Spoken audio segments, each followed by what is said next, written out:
Tonight, you will hear stories passed down through generations of monks and teachers. Each story points toward a way of seeing that brings natural peace. Not peace that you have to create or maintain through effort, but peace that emerges when you stop doing the things that disturb your natural calm. Before we begin, feel free to share what time it is and where you're listening from. Zen is often misunderstood as mystical or difficult. But at its heart, Zen is remarkably simple. It teaches us to see clearly, to let go of what we do not need, and to rest in the way things actually are rather than how we wish they would be.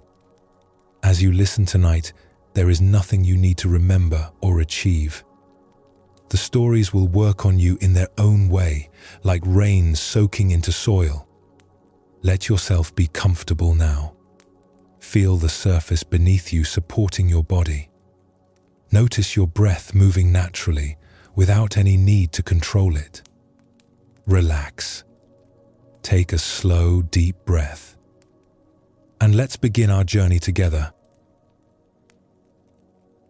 There is a teaching in Zen that sounds backwards at first. The teaching says that true wisdom comes from not knowing. We spend our lives trying to know more, to understand better, to figure things out. We think that knowledge brings peace and ignorance brings suffering. But Zen suggests something different. Sometimes our knowing gets in the way. Sometimes the wisest answer is simply, I do not know. When we think we know something completely, our mind closes. We stop looking carefully because we believe we have already seen everything there is to see. We stop listening carefully because we think we have already heard what the other person will say. We stop being present because we are busy comparing what is happening now to our stored ideas about how things are supposed to be. Not knowing keeps the mind open and alive. It allows us to see what is actually here rather than what we expect to be here. It creates space for wisdom to arise naturally rather than forcing conclusions based on old patterns. Let's explore a story that shows this teaching in action. In a farming village at the edge of a wide valley, there lived two men who could not have been more different. The first was named Hayato, and he had studied agriculture at a famous school in the capital city. He had read all the important books about soil and crops and weather patterns.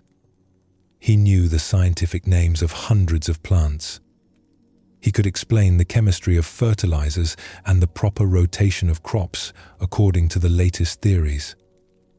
Hayato had returned to his home village full of knowledge and eager to improve the backward farming methods he saw there.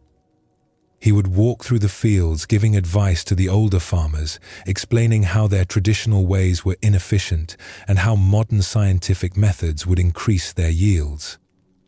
The second man was named Daichi, and he had never been to school at all. He could not read or write. He had spent his entire life working in the fields with his hands. He knew the land because he touched it every day, smelled it, watched it through all seasons and weathers. He knew what it needed, not from books, but from decades of careful attention. When Hayato first returned to the village, he went to observe Daichi's fields. The old farmer was preparing to plant rice, and Hayato watched him work for a while before speaking.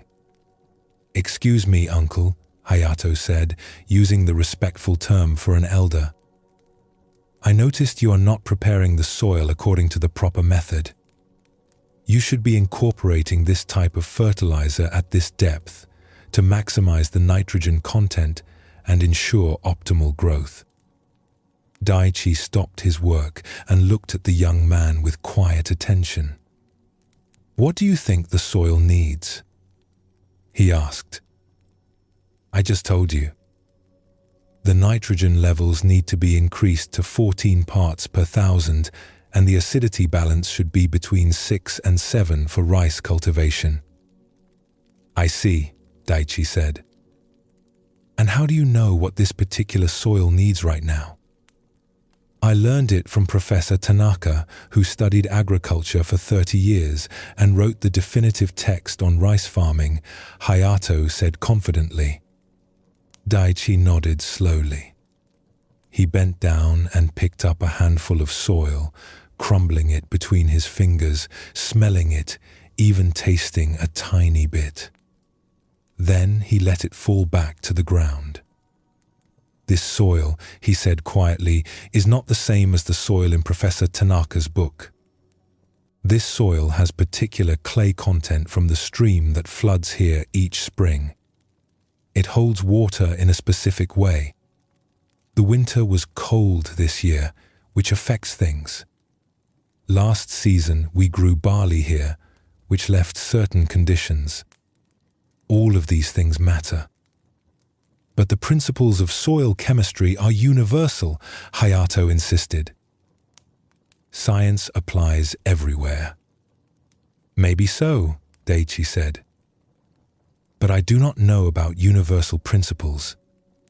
I only know about this specific patch of earth right here. And I do not fully know it either. Every year it teaches me something new. Every season I learned that I understood less than I thought. Hayato felt frustrated with what he saw as the old man's ignorance. He continued walking through the village, giving advice based on his education. Some of the younger farmers tried his methods, impressed by his confidence and modern knowledge. That spring, Hayato planted his own family's fields using all the latest techniques he had learned. He calculated the precise amounts of fertilizer, followed the recommended planting depths exactly, and spaced his crops according to the optimal patterns described in his textbooks. Everything was done by the numbers, scientifically correct. Daichi, meanwhile, planted his fields as he always did. He could not have explained his methods in scientific terms. He simply paid attention to what the land was telling him, adjusting his approach based on how the soil felt and smelled, how the early rains came, how the air temperature changed from day to day. By early summer, it became clear that something was wrong in Hayato's fields. His rice was growing, but not as vigorously as expected. Some areas were yellowing. Others showed signs of disease. He checked his books and calculations again and again. Everything should have been perfect according to the scientific principles. Meanwhile, Daichi's rice was thriving, deep green and healthy. Hayato swallowed his pride and went to observe the old farmer's fields more carefully. "I do not understand," he finally admitted. "I followed all the proper methods. I did everything according to the research. But my rice struggles while yours flourishes." Daichi invited him to sit at the edge of the field. "Tell me," he said, "when you prepared your soil, what did you notice about it?" "I measured the acid levels and calculated the nitrogen content based on the previous crop." "But what did you notice? How did the soil feel in your hands? Did you observe how water moved through it? Did you pay attention to which areas were different from other areas?" Hayato realized he had not done any of those things. He had treated his entire field as one thing, applying the same formulas everywhere. He had been so focused on his knowledge that he had not actually looked at what was in front of him. "The problem with knowing too much," Daichi said gently, "is that you stop seeing what is actually here. You see only your ideas about what should be here. You think the soil should be a certain way because a book told you so, and you miss what the soil is actually telling you right now." Over the following weeks, Hayato began to spend time with Daichi, learning to observe rather than just apply formulas. The old farmer would pick up soil and invite Hayato to feel it, to notice subtle differences between handfuls from different spots. He would point out tiny details about how water pooled in certain areas, how the color of the earth varied, how some sections had more stones mixed in.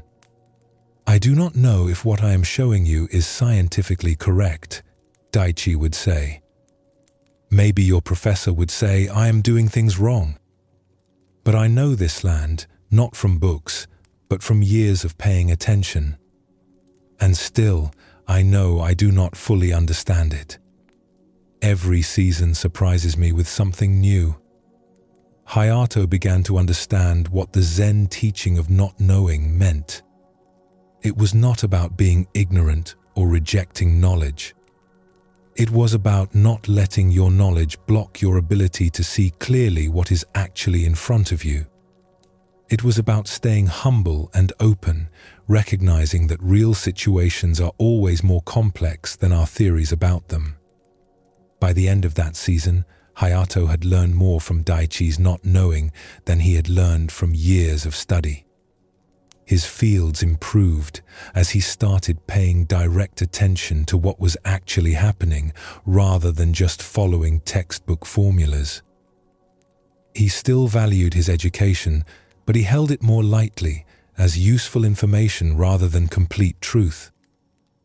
When students from the agricultural school came to visit, eager to learn from the famous graduate, Hayato would tell them, "Everything I learned in school is valuable. But the most important thing I learned after school is this: stay curious. Stay humble. Do not let your knowledge convince you that you fully understand something." The wisest farmers I know say they are still learning after 50 years of work. They approach each season with the question, "What will this teach me?" That question is more valuable than all the answers I memorized. This story shows us how not knowing works in practical life. Hayato had genuine knowledge from his education, but that knowledge became a barrier when he thought it was complete and could be applied without paying attention to specific conditions. Daichi's not knowing was actually a deeper form of wisdom because it kept him open and attentive. The teaching of not knowing suggests that we hold our knowledge lightly, as useful but incomplete. When we think we fully understand something, we stop learning. When we admit we do not know completely, we stay open to new information and deeper understanding. This brings a natural peace because it releases us from the exhausting effort of trying to know everything and be right all the time. Not knowing allows us to relax, to be uncertain without anxiety, to approach each situation with curiosity rather than rigid certainty. Take a gentle breath and notice how it feels to consider that you do not need to have everything figured out. There is relief in admitting, "I do not know." It creates space for wisdom to arise fresh in each situation rather than forcing old answers onto new questions. Let's explore another story that illuminates this teaching from a different angle, showing how not knowing relates to spiritual understanding itself. There was once a famous philosopher named Masao who had written 17 books about the nature of enlightenment and Buddhist practice. He could quote from memory entire sections of ancient texts. He had studied with multiple teachers and could explain the subtle differences between various schools of Buddhist thought. When people had questions about meditation or spiritual development, they would come to Masao because he always had detailed, learned answers. Masao traveled frequently to give lectures at temples and universities. Everywhere he went, people were impressed by the depth of his knowledge and the eloquence of his explanations. He had built his entire identity around being someone who understood Buddhism deeply and could explain it clearly to others. One season, Masao was invited to speak at a temple in a remote mountain area. The temple was small and unknown, but they were celebrating their founding, and someone had suggested they invite a distinguished scholar as part of the ceremony. Masao agreed, partly out of generosity and partly because he enjoyed being recognized for his expertise. He made the long journey into the mountains, arriving tired and dusty at the humble temple. The monks greeted him respectfully and showed him to a simple room where he could rest before his lecture. That evening, they gathered in the small teaching hall to hear him speak. Masao gave what he considered one of his finest lectures. He explained the historical development of Zen teachings, outlined the key principles of practice, described the stages of spiritual development according to various masters, and offered detailed guidance on meditation techniques. He spoke for nearly 2 hours, and the monks listened politely throughout. When he finished, the abbot of the temple, an elderly monk named Kodo, thanked him for his visit and invited him to join them for the next morning's meditation before he left. Masao had not actually practiced meditation regularly in years. He was too busy studying about meditation, writing about it, and explaining it to others. But he could hardly refuse the abbot's invitation, so he agreed to join them. The next morning, well before dawn, a young monk knocked on Masao's door to wake him for meditation. Masao dressed in the dark and followed the monk to the meditation hall, where about 20 monks were already seated in silent rows. Masao found a cushion and sat down, trying to remember the proper posture he had described so eloquently in his books. The hall was completely quiet, except for occasional sounds from the forest outside. The monks sat motionless, and Masao tried to do the same. Almost immediately, his mind began wandering. He thought about his lecture from the night before, wondering if the monks had truly appreciated his knowledge. He worried about the journey back down the mountain.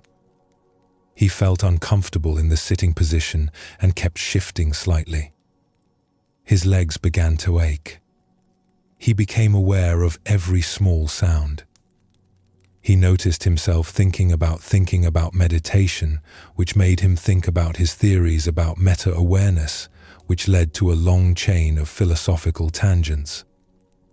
After what felt like hours but was probably only 30 minutes, Masao felt completely frustrated with himself. Here he was, an expert on meditation, and he could not sit still for even a short period without his mind running in every direction. All his knowledge about proper technique and correct understanding seemed useless. He did not know how to actually meditate. He only knew how to talk about meditation. When the sitting period finally ended, the monks stood and quietly left the hall. Masao remained seated, feeling confused and humbled. The abbot Kodo came over and sat down beside him. "How was your meditation?" Kodo asked gently. Masao wanted to give a learned answer about the challenges of maintaining awareness or the difficulty of working with thought patterns. But something in the abbot's simple, direct question made him answer honestly instead. "It was terrible. My mind would not settle at all. I tried to apply the techniques I know about, but nothing worked. I felt like I do not actually know how to meditate, even though I have written books about it." Kodo nodded with what looked like satisfaction rather than disappointment. "Good," he said.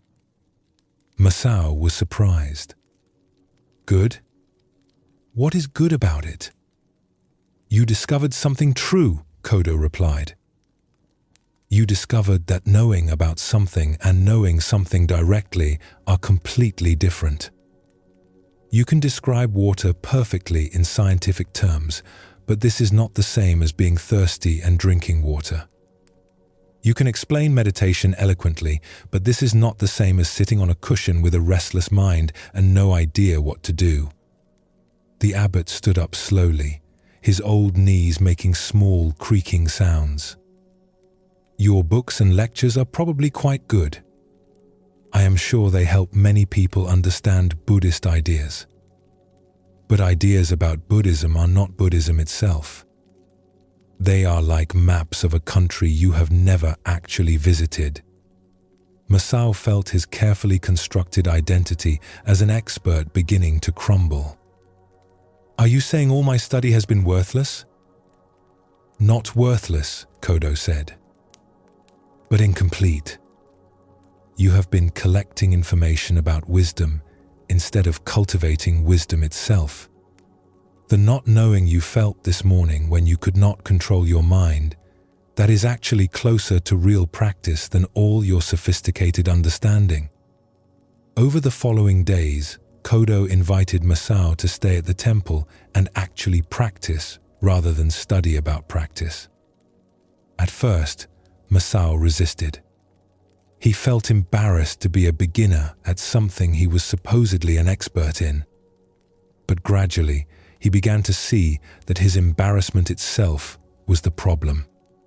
His identity as someone who knew everything about Buddhism was preventing him from actually learning Buddhism. Kodo gave him the simplest possible instructions. Just sit and breathe. When your mind wanders, notice that it wandered and come back to breathing. You do not need to achieve anything or understand anything. Just be present with what is actually happening. This was harder for Masao than any intellectual study had ever been. His mind kept wanting to analyze what was happening, to fit his experience into categories he had read about, to evaluate whether he was doing it correctly. But Kodo kept bringing him back to direct experience. Are you breathing right now? The abbot would ask. Yes. Do you know you are breathing because you read it in a book or because you directly feel the breath moving? I feel it. Good. Stay with that direct feeling. Let go of all your ideas about breath and meditation and enlightenment. Just feel this breath right now. Masao spent a month at that small temple, and it transformed his entire understanding of what he had been studying for decades. He began to see that all his philosophical knowledge had been a way of avoiding direct encounter with his own mind. As long as he was thinking about practice, analyzing practice, explaining practice to others, he never had to actually face the raw, uncomfortable reality of sitting with himself. The not knowing that Kodo taught was not ignorance. It was a quality of openness and humility. It was the recognition that direct experience is always richer and more surprising than our concepts about experience. It was the willingness to say, I do not fully understand this, even about things he had written books about. When Masao finally left the temple to return to his teaching, he was a different person. He still gave lectures, but they were simpler and more honest. Instead of elaborate philosophical explanations, he would often say, I do not fully know the answer to that question. Let me share what I have experienced directly, and you can explore it yourself to see if it matches your experience. Students noticed the change. His lectures became less impressive in a scholarly sense, but much more helpful in a practical sense. He spoke less from concepts and more from actual practice. He was more willing to admit when he did not know something, and this honesty made people trust him more, not less. Years later, when Masao wrote his 18th book, it was completely different from the previous 17. It was short and simple, mostly questions rather than answers. The title was What I Do Not Know About Buddhism, and it became his most widely read work. In the introduction, he wrote, I spent decades accumulating knowledge about the Zen path, thinking this made me an expert. But real understanding began when I finally admitted I did not actually know how to practice. True wisdom, I discovered, lives in not knowing rather than in collecting information. When we admit we do not fully understand something, we become open to learning. When we think we already know, our mind closes and we stop seeing clearly. This story shows another dimension of not knowing. Masao had genuine learning and could explain Buddhist concepts accurately. But this conceptual knowledge was not the same as direct understanding. His not knowing was not about lacking information. It was about recognizing the difference between thinking about something and actually experiencing it. This teaching applies to much more than meditation or spiritual practice. How many things do we think we understand simply because we have heard about them or read about them? How much of what we call knowledge is actually just other people's experiences that we have memorized? True knowing comes from direct engagement, and even then, we should hold our conclusions lightly, remaining open to deeper understanding. The teaching of not knowing also addresses our tendency to identify with being right. We build our self-image around what we know, what we understand, what we can explain to others. When someone questions our knowledge, we feel threatened because we think they are questioning our value as a person. But when we learn to rest in not knowing, we become free from this defensive pattern. Not knowing is actually confident enough to be uncertain. It takes real strength to say, "I do not know." It takes wisdom to recognize that every situation is unique and cannot be fully understood through past experience alone. It takes humility to approach each moment with fresh curiosity rather than assuming we already understand it. This teaching brings peace because it releases us from the exhausting effort of trying to be an expert on everything. We do not need to have all the answers. We do not need to understand everything. We can meet life with openness and curiosity, willing to be surprised, willing to learn, willing to admit when we simply do not know. As you rest now in this understanding, notice any areas where you might be holding too tightly to being right or knowing completely. Feel what it is like to soften that grip, to allow some uncertainty, to rest in not knowing. This is not weakness. It is wisdom. The Zen teaching of not knowing points toward a fundamental truth about consciousness itself. The thinking mind loves to categorize, explain, and create certainty. But life is always more complex than our thoughts about it. When we can rest in awareness without needing to understand everything, we find a deeper peace than any amount of knowledge could provide. Let this teaching continue to work in you over time. You might find yourself saying, "I do not know," more often. You might find yourself more willing to learn from unexpected sources. You might discover that questions are sometimes more valuable than answers, and that not knowing opens more doors than knowing closes. This is the gift of the Zen teaching on not knowing. It frees us from the burden of pretending to understand everything. It allows us to meet each moment fresh. It keeps us humble and curious. And in that openness, wisdom arises naturally, not from stored information, but from direct, clear seeing of what is actually here. There is a famous teaching in Zen about the gateless gate. It sounds like a riddle at first. How can a gate have no gate? But this paradox points to something essential about the nature of Zen practice and awakening.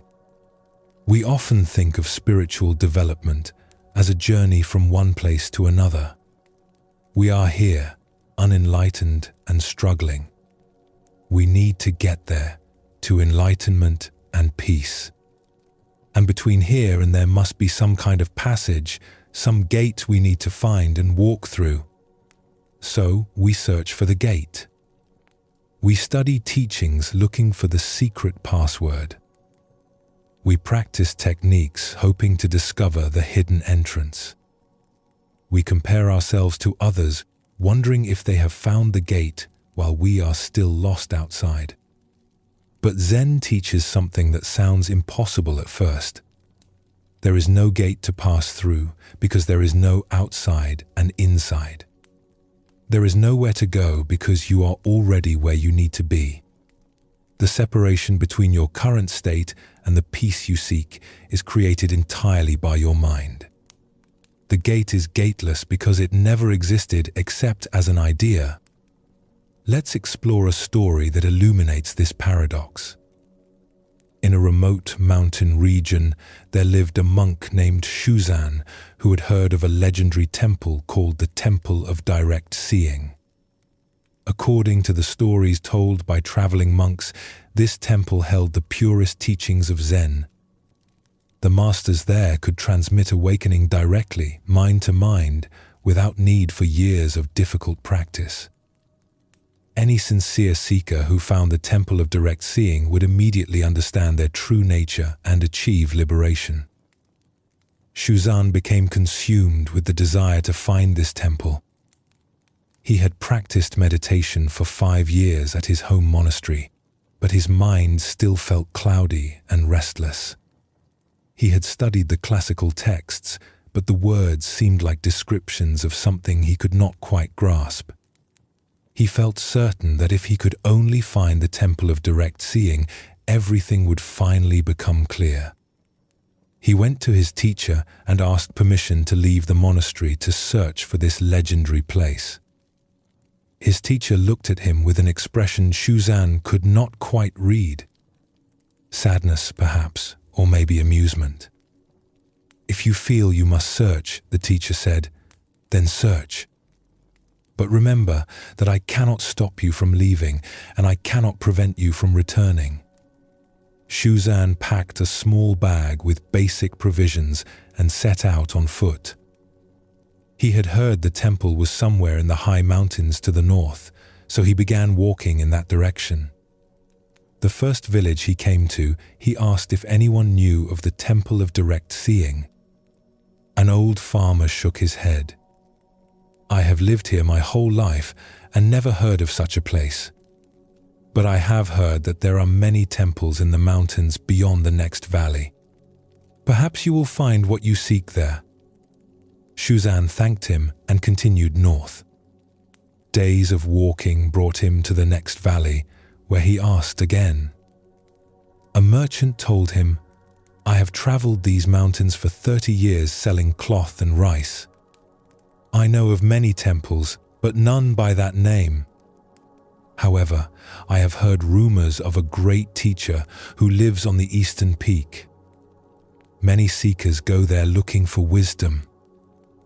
So Shuzan turned east and climbed for 3 days until he reached a temple on a high peak. The monks there were kind and offered him food and rest.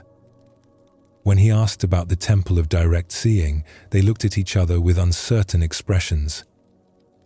"We have not heard this name," the senior monk said, "but there is a hermit who lives in a cave to the west who is very wise. He might know." Shuzan traveled west and found the hermit, but the old man only smiled and suggested he look in the southern forests, where ancient temples were hidden among the trees. This pattern continued for months. Each person Shuzan asked would send him in a new direction with vague assurances that someone else might know, or that the temple he sought might be found if he just kept traveling a bit further. A full year passed this way. Shuzan walked hundreds of miles through mountains and valleys, visiting dozens of temples and speaking with countless monks, teachers, and hermits. Each time he explained what he was searching for, people would nod thoughtfully and point him toward the next possible location. The Temple of Direct Seeing remained always just beyond the next mountain, just past the next forest, just a bit further than he had traveled so far. Shuzan's body grew lean and hard from constant walking. His robes became worn and patched. His sandals had been replaced 3 times. He had seen beautiful country and met remarkable people, but the object of his search remained as elusive as it had been the day he left his home monastery. One evening, exhausted and footsore, Shuzan found himself walking along a road that seemed strangely familiar. The bend of the river, the shape of the hills in the distance, the arrangement of rice fields in the valley below. As the sun began to set, he came around a bend and stopped suddenly. Before him stood his home monastery, the same gate he had walked through more than a year ago, the same wooden buildings with their curved roofs, the same old pine tree in the courtyard. He had somehow, through all his searching and traveling, walked in a great circle and returned to his starting place. Shuzan felt a wave of despair wash over him. All that time, all that effort, all those miles, and he was back where he began. He had failed completely. He sat down heavily on a stone beside the road and put his head in his hands. As he sat there in defeat, his teacher came walking down the path from the monastery. The old man sat down beside Shuzan without speaking. They watched the sunset together in silence. Finally, Shuzan spoke. "I have searched for a year and traveled more miles than I can count. I have asked everyone I met. No one could tell me where to find the temple of direct seeing. And now I have walked in a circle back to where I started. I have wasted a year of my life." His teacher was quiet for a long moment before responding. "Tell me about your journey. What did you see?" Shuzan was surprised by the question, but he began to describe his travels. He spoke of the mountains he had crossed, the valleys he had walked through, the temples he had visited. He described the kindness of strangers who had shared their food with him, the beauty of remote forests, the challenge of fording swollen rivers, the peace of sleeping under stars. As he talked, something strange happened. He realized that he was describing the journey with a sense of appreciation rather than frustration. The year had been difficult, but it had also been rich with experience. He had learned to rely on his own strength. He had seen how people everywhere struggled with the same fundamental questions about existence and meaning. He had discovered a capacity for patience he had not known he possessed. "Did you find the temple of direct seeing?" his teacher asked when Shuzan finished his story. "No," Shuzan admitted. "I do not think it exists. Look around you," his teacher said gently.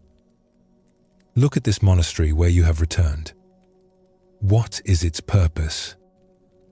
"To practice meditation and study the teachings. To help monks develop direct seeing into their true nature." "And what is its name?"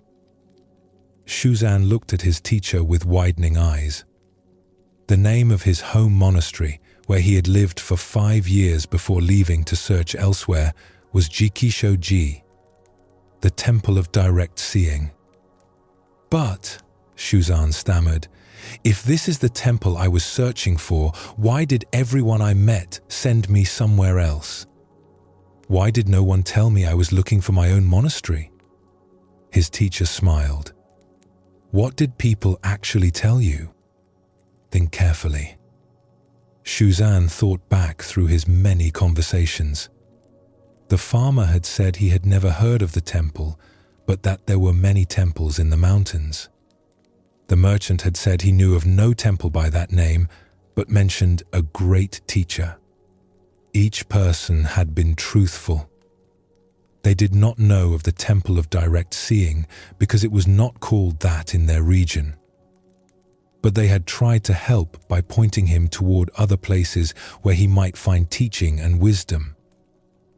"I kept searching for something far away," Shuzan said slowly, "when it was here all along. I walked past this gate a year ago, looking for some other gate somewhere else. "And now you have returned," his teacher said. "But you are not the same monk who left." That monk thought the gate to awakening must be somewhere else, somewhere special, somewhere he had not yet looked. This monk sitting beside me now knows something different. What do I know? Shuzan asked. You know that searching takes you away from what you seek. You know that the gate you were looking for was always right in front of you. You know that the journey itself was the teaching, not the destination. His teacher stood up and gestured toward the monastery gate. This gate has always been open. It was never locked or hidden. But you could not walk through it until you understood that there was nowhere else you needed to go. The gateless gate is simply the recognition that you were never outside to begin with. You were always home. You just did not realize it yet. Shuzan sat by the road until the stars came out, letting this understanding settle into him. He had traveled for a year looking for something that had been present all along. Not just the physical monastery, but the very thing the monastery represented. The capacity for direct seeing, for awakening, for peace. It had been with him during every step of his journey. It was with him now. It had never been anywhere else except right here, in this moment of awareness, wherever he was. When he finally stood and walked through the gate of his monastery, it felt completely different than it had a year ago. It was the same wooden structure, the same hinges and posts. But now he understood. The gate was not a barrier to pass through. It was simply a frame that showed him what had always been true. He was already inside. This story shows us the paradox of the gateless gate. Shuzan had to search in order to discover that searching was taking him away from what he sought. He had to travel far to realize he had never left home. Sometimes we need to exhaust ourselves looking elsewhere before we can recognize what has been present all along. The teaching here is not that we should never make efforts or practice diligently. Shuzan's journey was not wasted. It taught him something essential. But the teaching asks us to examine our basic assumption that peace and awakening are somewhere other than here, sometime other than now. What if the separation we feel is created entirely by our belief in separation? Take a gentle breath and notice this present moment. You are not outside of peace looking for a way in. The gateless gate means there is no outside. The peace you seek is the nature of awareness itself, which is present right now as you hear these words, as you feel your body resting, as you breathe. Let's explore another story that approaches this teaching from a different angle, showing how we create barriers that do not actually exist. There was once a young monk named Rinzin, who came to study at a mountain monastery famous for its strict training. On his first day, after the long climb up the mountain path, Rinzin approached the monastery entrance. There he found a massive wooden gate, elaborately carved with images of dragons and clouds. The gate was firmly closed and appeared to be locked with several heavy iron mechanisms. Rinzin knocked on the gate. No one answered. He knocked again, louder. Still, no response. He called out, announcing that he had come to study and requesting entrance. The sound of his voice echoed off the mountain slopes, but no reply came from within the monastery walls. A small wooden sign beside the gate had text painted in careful calligraphy. Rinzin read it aloud. Enter when you find the key. Seek, and you shall find the way. He understood this to be a test. Clearly, the monastery did not grant entrance easily. He would need to prove himself worthy by finding the key to this gate. Rinzin made camp beside the road and began his search. He examined every inch of the gate itself, looking for hidden compartments that might contain a key. He searched the ground around the entrance, thinking perhaps the key had been deliberately dropped nearby. He climbed the trees that grew close to the walls, looking for anything hanging from branches. Days passed with no success. He began to think the key must be somewhere further away, hidden as part of the test. Perhaps he needed to climb to the mountain peak above the monastery. He spent 2 days scaling steep rocks and traversing dangerous ledges, searching caves and crevices, but found no key. Perhaps it was hidden in the valley below instead. He descended and searched the riverbank, investigated old shrines, looked behind waterfalls. No key appeared. Weeks became months. Rinzin expanded his search across the entire mountain. He spoke with villagers in the valley below, asking if they knew anything about a key to the monastery gate. They looked at him strangely and said they knew nothing about any key. He met other travelers on the mountain paths and asked if they had seen anything that might unlock the great gate. They shook their heads and continued on their way. As time passed, Rinzin began to feel desperate. He had come to this monastery because he heard it offered the deepest training. He had given up his position at his home temple, traveled for weeks to get here, and now he could not even get inside. The locked gate stood between him and the teaching he sought. The key remained hidden despite months of intense searching. One day, after a particularly frustrating morning of searching the same areas he had already investigated dozens of times, Rinzin sat down in exhaustion about 100 paces from the gate. He was dirty, tired, and discouraged. His robes were torn from scrambling over rocks. His feet were blistered from constant walking. His mind was worn thin from the relentless seeking. As he sat there, he noticed something he had never observed before. He had been so focused on the gate itself and on searching for the key that he had never really looked at the monastery walls that extended from either side of the gate. The walls were made of wood and stone, about twice the height of a person. They looked solid and well-maintained. But as Rinzin sat there with nothing else to do, he followed the line of the wall with his eyes. To the right, it extended about 50 paces and then turned a corner, following the natural contour of the mountainside. To the left, the wall ran about the same distance before also turning out of sight.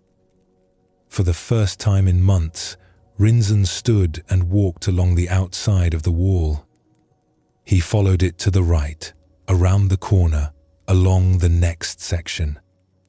The wall continued for a while and then simply ended. There was no gate at the end, no barrier. Just an open space where anyone could walk directly onto the monastery grounds. Rinzin stood at this opening, completely still, as understanding washed over him. He had spent months searching for a key to a locked gate while there had been an open entry the entire time. The wall was not continuous. The monastery was not sealed. He could have walked in at any moment simply by walking around the wall. He made his way through the open section and found himself in the monastery garden. Buildings stood peacefully around a central courtyard. The gardens were simple but beautiful.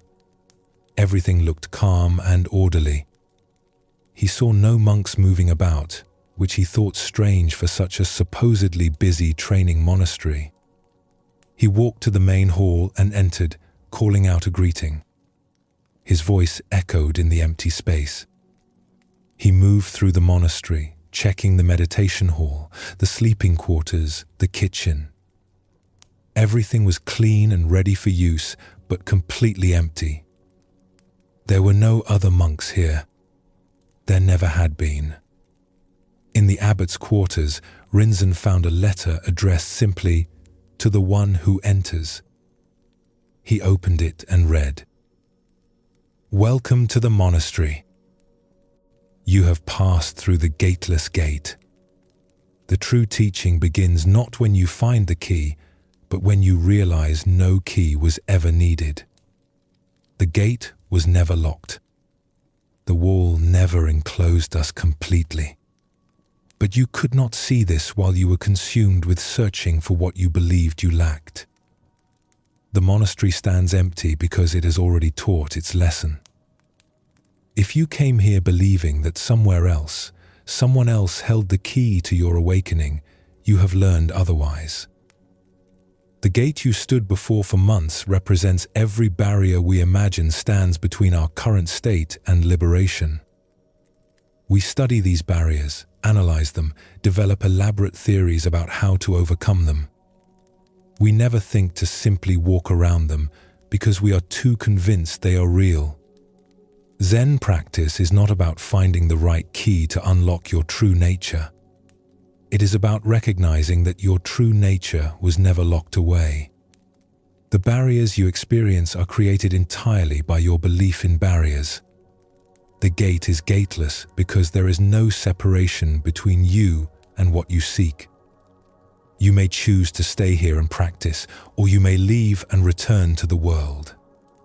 But wherever you go, remember this: you are always already on the inside. There is no outside. The gate you struggle to pass through exists only in your mind. Rinzin sat with this letter for a long time. He had spent months searching for a key that did not exist, struggling to open a gate that was never locked, trying to pass through a barrier that was largely imaginary. He could have walked around the wall on his first day if he had simply looked for another way instead of being fixated on the obstacle in front of him. He thought about all the things in his life he approached the same way. Problems he struggled with endlessly while never looking for alternative approaches.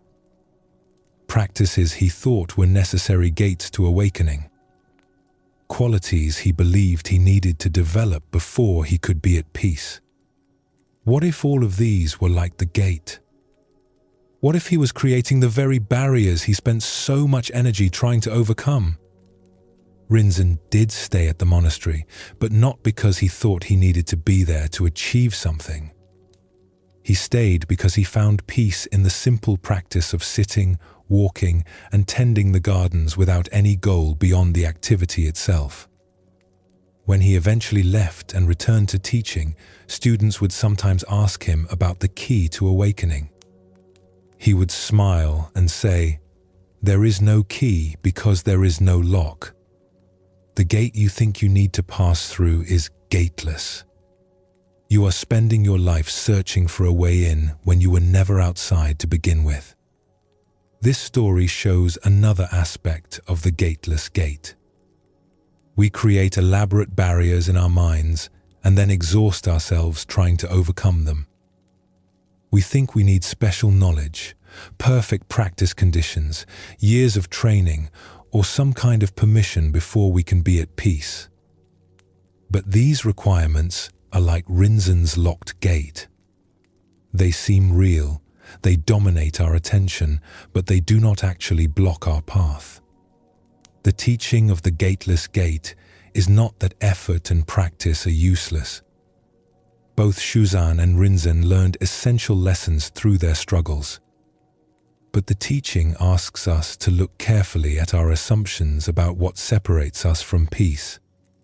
Often, we are creating the very separation we believe we need to overcome. This Zen teaching brings natural relief. If there is no gate to pass through, then you can stop exhausting yourself trying to find the key. If you are already inside, already home, already complete, then this moment right now is enough. You do not need to become someone different or achieve some special state before you can be at peace. This understanding naturally allows deeper rest because it removes the tension of constantly trying to get somewhere else. When you realize you have already arrived, the struggle dissolves. What remains is simple presence, and in that presence, peace reveals itself as what has been here all along. In Zen, there is a teaching called beginner's mind. This is the quality of approaching life with fresh eyes, as if you are seeing things for the first time. A beginner's mind is open, curious, and free from the weight of accumulated assumptions.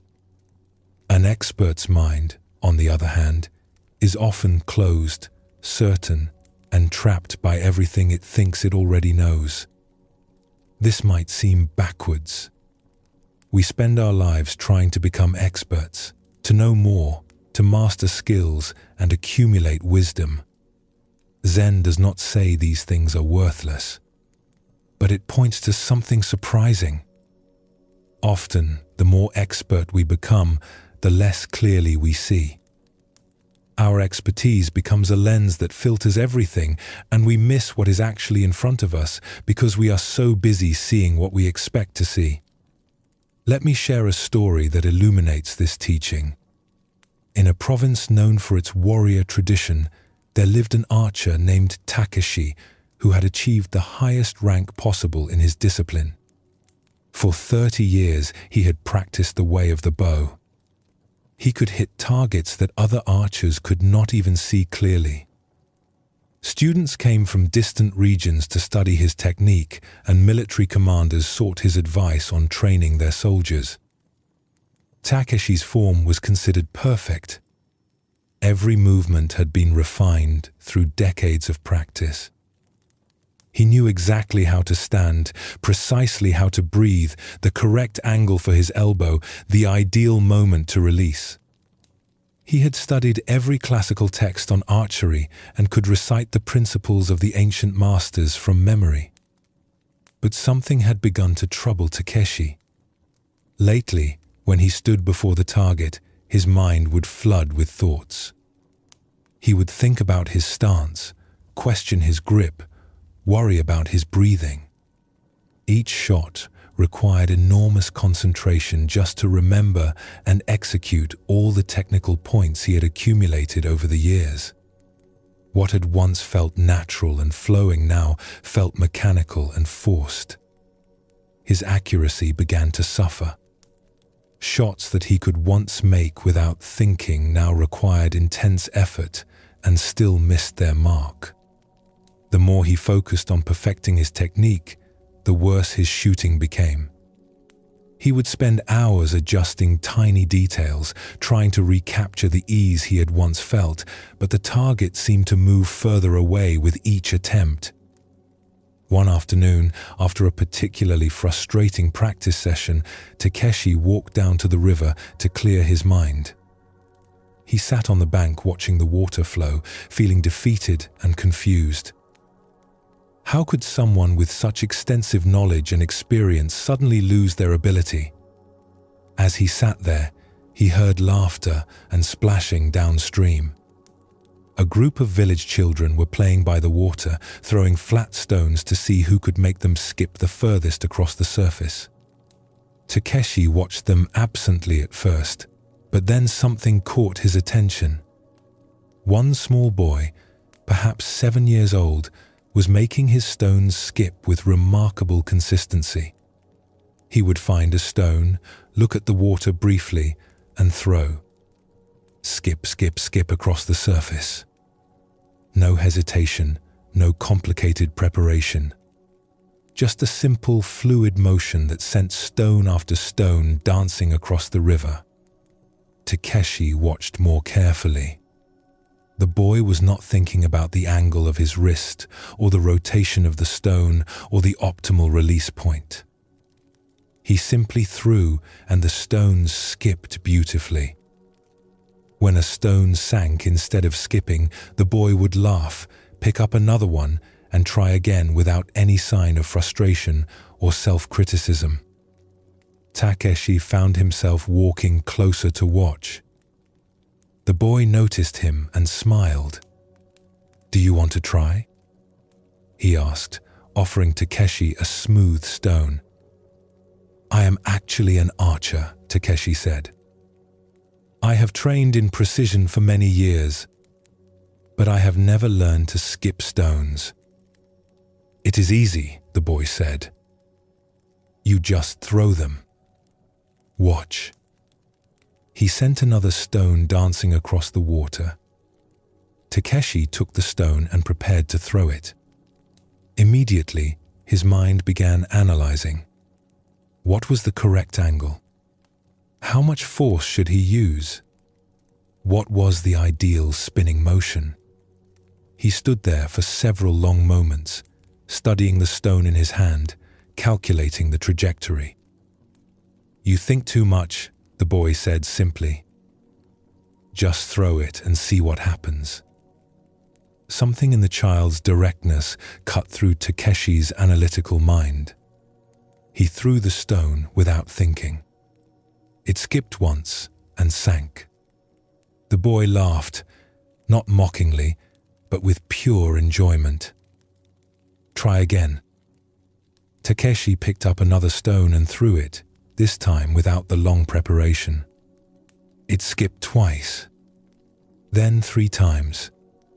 By the 5th stone, he was matching the boy's distances, and something remarkable was happening. He was not thinking about technique at all. He was simply seeing the water, feeling the stone, and throwing. They played together for nearly an hour, and Takeshi felt something he had not experienced in months. Joy. Ease. The simple pleasure of doing something without the burden of expertise weighing on every movement. When the children finally ran off to return to their homes, Takeshi sat back down by the river. He understood something that all his years of study had not taught him. His expertise had become a cage. Every shot with his bow had become an opportunity to succeed or fail at executing perfect technique. He was no longer shooting arrows. He was performing a complicated mental checklist. The child had shown him something essential: beginner's mind. The boy did not know the optimal angle for skipping stones or the physics of rotation and momentum. He simply threw stones and learned from what happened. He was free to respond directly to what he saw because his mind was not cluttered with ideas about how it should be done. The next morning, Takeshi went to his practice field before dawn. He looked at his bow and arrows as if seeing them for the first time. He tried to forget everything he knew, which was harder than learning everything had been. His hands wanted to grip the bow in the technically correct way. His body wanted to assume the classical stance. His mind wanted to run through the checklist of proper form. Instead, he simply stood before the target and picked up the bow. He felt its weight. He placed an arrow and drew the string, paying attention only to what his body naturally wanted to do. Without thinking through the steps, he released. The arrow missed the center of the target. But something about the shot felt right in a way that his recent, technically perfect attempts had not. He reached for another arrow, and this time he pretended he was the child by the river. No expertise, no pressure, just curiosity about what would happen. This arrow flew true and struck near the center. Takeshi smiled. Not because he had hit the target, but because he had remembered how to simply shoot. Over the following weeks, his accuracy returned and then surpassed his previous level. But more importantly, the joy of archery returned. Each shot became fresh and alive again, instead of being a mechanical execution of memorized technique. When students came to him now, Takeshi taught them technique, but he also taught them something else. "Learn everything I teach you," he would say. "Practice until these movements become natural. But then you must forget what you have learned. You must find the place where knowledge and not knowing meet, where expertise does not block the simple, direct action of the present moment. This story shows us something important about beginner's mind. It is not about being ignorant or untrained. Takeshi did not throw away his 30 years of practice, but he learned to hold that expertise lightly, to access it without being trapped by it. When we become too certain about how things should be done, we lose our ability to respond naturally to what is actually happening right now. Zen teaches that this principle applies to everything in our lives, not just to specific skills like archery. We accumulate ideas about how relationships should work, how our careers should unfold, how spiritual practice should feel. These accumulated ideas can become barriers that prevent us from seeing clearly what is actually in front of us. Beginner's mind is the quality of meeting each moment fresh, without the heavy load of assumptions and expectations.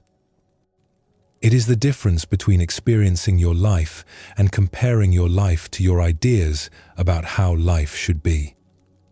Take a gentle breath now and notice how thinking about beginner's mind creates a sense of lightness. There is relief in remembering that we do not need to have everything figured out, that it is okay to approach situations with openness rather than certainty. Let us explore this teaching further through another story, one that shows how beginner's mind can transform not just our skills, but our relationship with beauty and creation itself. There was once a gardener named Hideo who served at an important family estate. His garden was his pride and his life's work. For 20 years, he had studied the classical principles of garden design, traveled to see the great gardens of the realm, and refined his understanding of proportion, balance, and aesthetic harmony. Hideo's garden followed all the traditional rules perfectly. The stones were placed according to ancient principles of arrangement. The paths curved in mathematically calculated ways to create the ideal viewing perspectives. Each tree was pruned to match the classical ideal for its species. Moss was encouraged in precisely the right locations. Everything was controlled, balanced, and correct. Visitors would often praise the garden's technical excellence. Garden masters would bring their students to study Hideo's faithful execution of proper design principles. But something bothered Hideo, though he rarely admitted it even to himself. Despite all its correctness, his garden felt lifeless somehow. It was admirable, but not moving. Perfect, but not alive. One autumn, a powerful storm swept through the region. Hideo was traveling to view another garden when the storm hit, and he could not return home for 3 days. When he finally made it back to the estate, he rushed to see what damage the wind and rain had done to his carefully maintained garden. The destruction was extensive. A large branch had broken from the ancient pine tree, falling in a way that blocked the main path. Stones had been shifted from their proper positions by rushing water. Leaves and debris were scattered everywhere. Several carefully pruned shrubs had grown wild during his absence, sending out branches in directions he would never have allowed. The moss he had so carefully cultivated in specific areas had spread to unexpected places, and in other spots had been washed away entirely. Hideo sat on a wet stone bench and looked at the chaos, expecting to feel devastated. But instead, something surprising happened. For the first time in years, the garden looked interesting to him. Alive. The fallen branch created an unexpected diagonal line that somehow made the space feel more dynamic. The shifted stones had formed a new arrangement that was rougher but more natural than his calculated placement. The wild shrub branches reached toward the light in ways that had an organic grace his precise pruning had never achieved. He walked through the transformed garden slowly, seeing it with different eyes. The storm had broken all the rules he followed so carefully, and yet the garden had a vitality now that it had lacked before. Nature had shown him something his expertise had hidden from him. Hideo made a decision that would have shocked his teachers and colleagues. He left most of the storm damage as it was. He worked around the fallen branch rather than removing it. He kept the new stone arrangement. He allowed the shrubs to grow in their wild directions, only pruning what was necessary for the plant's health rather than for aesthetic correctness. Over the following months, he began changing his entire approach to the garden. Instead of imposing his perfect vision onto nature, he started collaborating with nature. He would observe how plants naturally wanted to grow and work with those tendencies rather than against them. When moss grew in an unexpected place, he would watch to see if it created something interesting rather than immediately removing it. When a stone settled differently than he had placed it, he would consider whether its new position had its own rightness. The garden master who had previously praised Hideo's work came to visit and was horrified. "What have you done?" he asked. "This garden no longer follows any of the classical principles. That branch should not be lying across the path. Those stones are not in proper relationship to each other. The pruning is all wrong." Hideo smiled gently. "You are right. It no longer follows the rules we were taught. But I have discovered something. The rules were meant to help us create beauty and harmony, but I had become so focused on following the rules that I forgot to actually see whether beauty and harmony were present." He gestured toward the garden. "Now I look at this space with beginner's eyes each day. I do not ask whether something matches classical principles. I ask whether it is alive, whether it invites people to pause and look, whether it resonates with something true. Sometimes the answer matches the traditional rules, and sometimes it does not." The garden master shook his head and left, convinced that Hideo had lost his way. But something different happened over the following year. Visitors to the garden found themselves staying longer, returning more often. They could not always explain why, but the garden moved them in a way that technically perfect gardens did not. It felt real in a way that made them feel more real too. Young gardeners began to seek out Hideo, not to learn the classical rules, but to understand his new approach. He would tell them, "Learn the traditional principles. Study them deeply and practice them faithfully. But do not let your knowledge become a wall between you and what you see. The principles are a finger pointing at the moon of beauty, but if you only look at the finger, you miss the moon entirely." Hideo spent the rest of his life tending that garden, and each season he approached it with beginner's mind, as if seeing it for the first time. Even in winter, when other gardeners saw only bare branches and dead leaves, Hideo would find something that surprised him. The pattern of snow on stones. The way frost transformed a spider's web into crystal architecture. The stark beauty of a bare tree against grey sky. His garden became known not for its technical perfection, but for its quality of presence. People said that walking through Hideo's garden made them feel more awake, more aware, more alive to the simple fact of being in a body on earth with plants and stones and sky. This was the true purpose of a garden, and Hideo had discovered it only by letting go of his expertise and remembering how to simply see. This story reveals another dimension of beginner's mind. Hideo, like Takeshi, had to move beyond his expertise to rediscover a direct relationship with his work. His knowledge had become a filter that showed him only whether things matched his ideas rather than allowing him to experience the actual garden in front of him. This happens to all of us in various ways. We develop ideas about how a good relationship should work, and then we compare our actual relationships to that template rather than experiencing them directly. We form notions about what happiness should feel like, and then we miss the simple contentments that are actually available because they do not match our concept. We accumulate spiritual knowledge, and then we evaluate our meditation based on whether it matches what we think it should be like, rather than simply being present for what it is. Beginner's mind is the practice of dropping these comparisons and templates, even just for a moment, and meeting life directly. It does not mean we become foolish or throw away discernment. Hideo still knew about garden design. Takeshi still understood archery. But they learned to hold their knowledge as a tool they could use when appropriate, rather than as a lens that filtered everything they saw.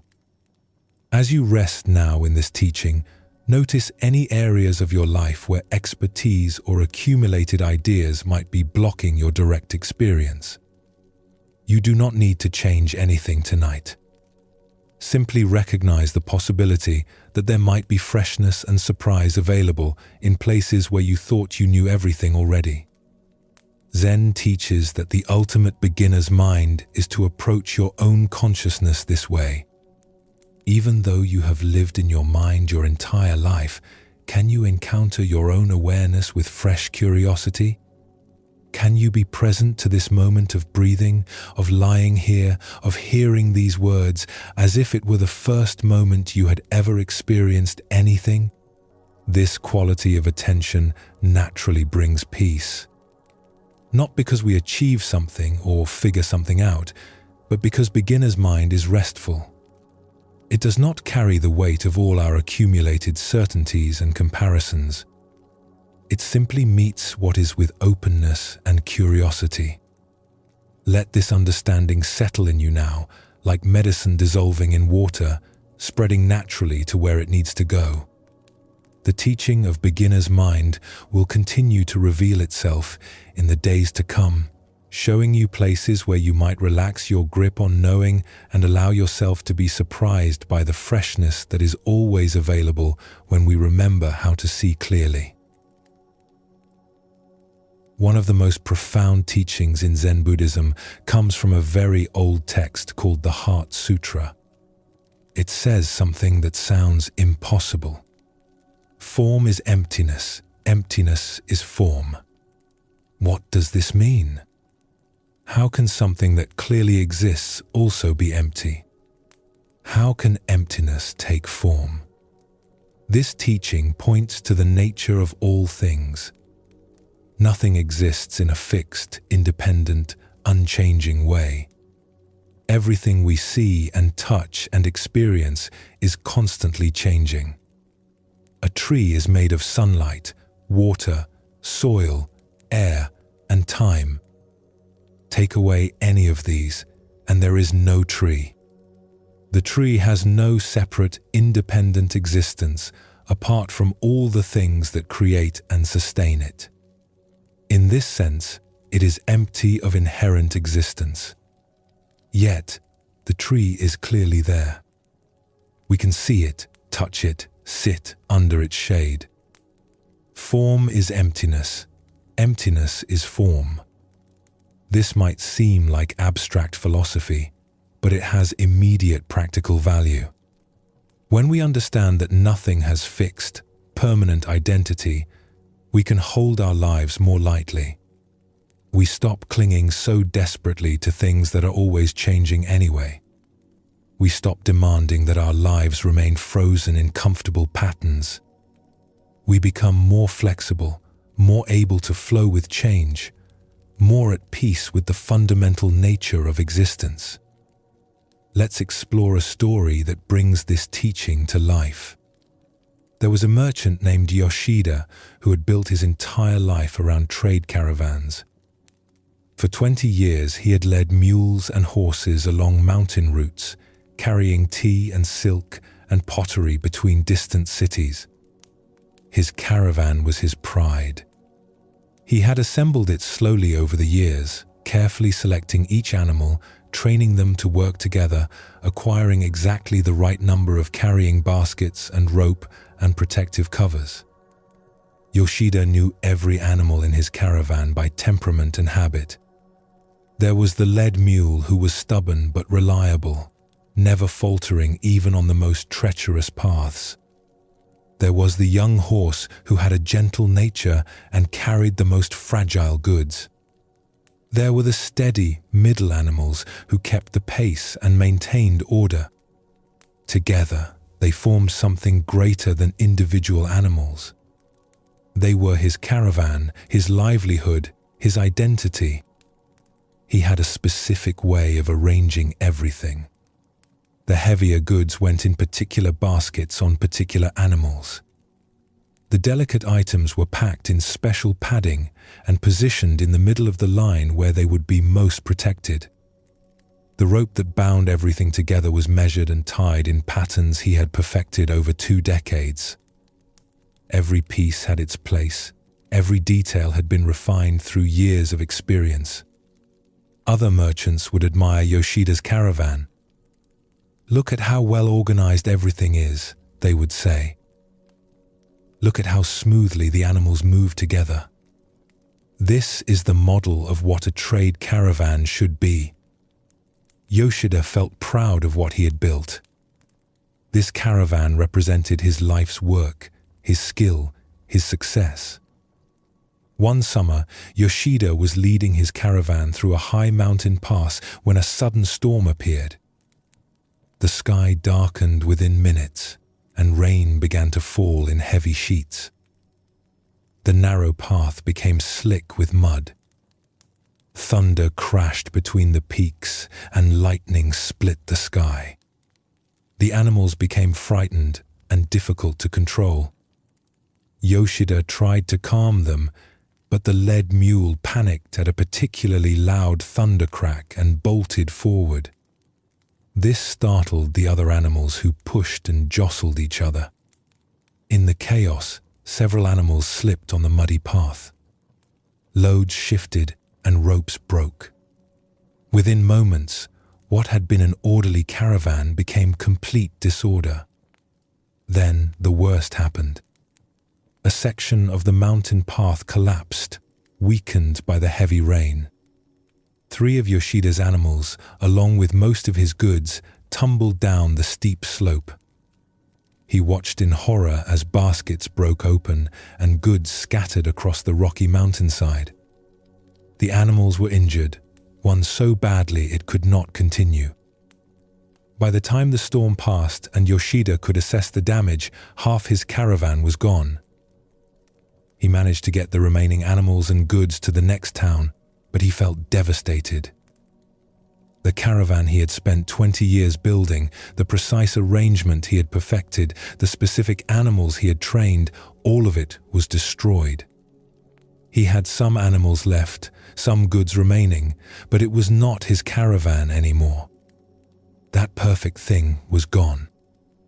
Yoshida spent weeks in the town, trying to decide what to do.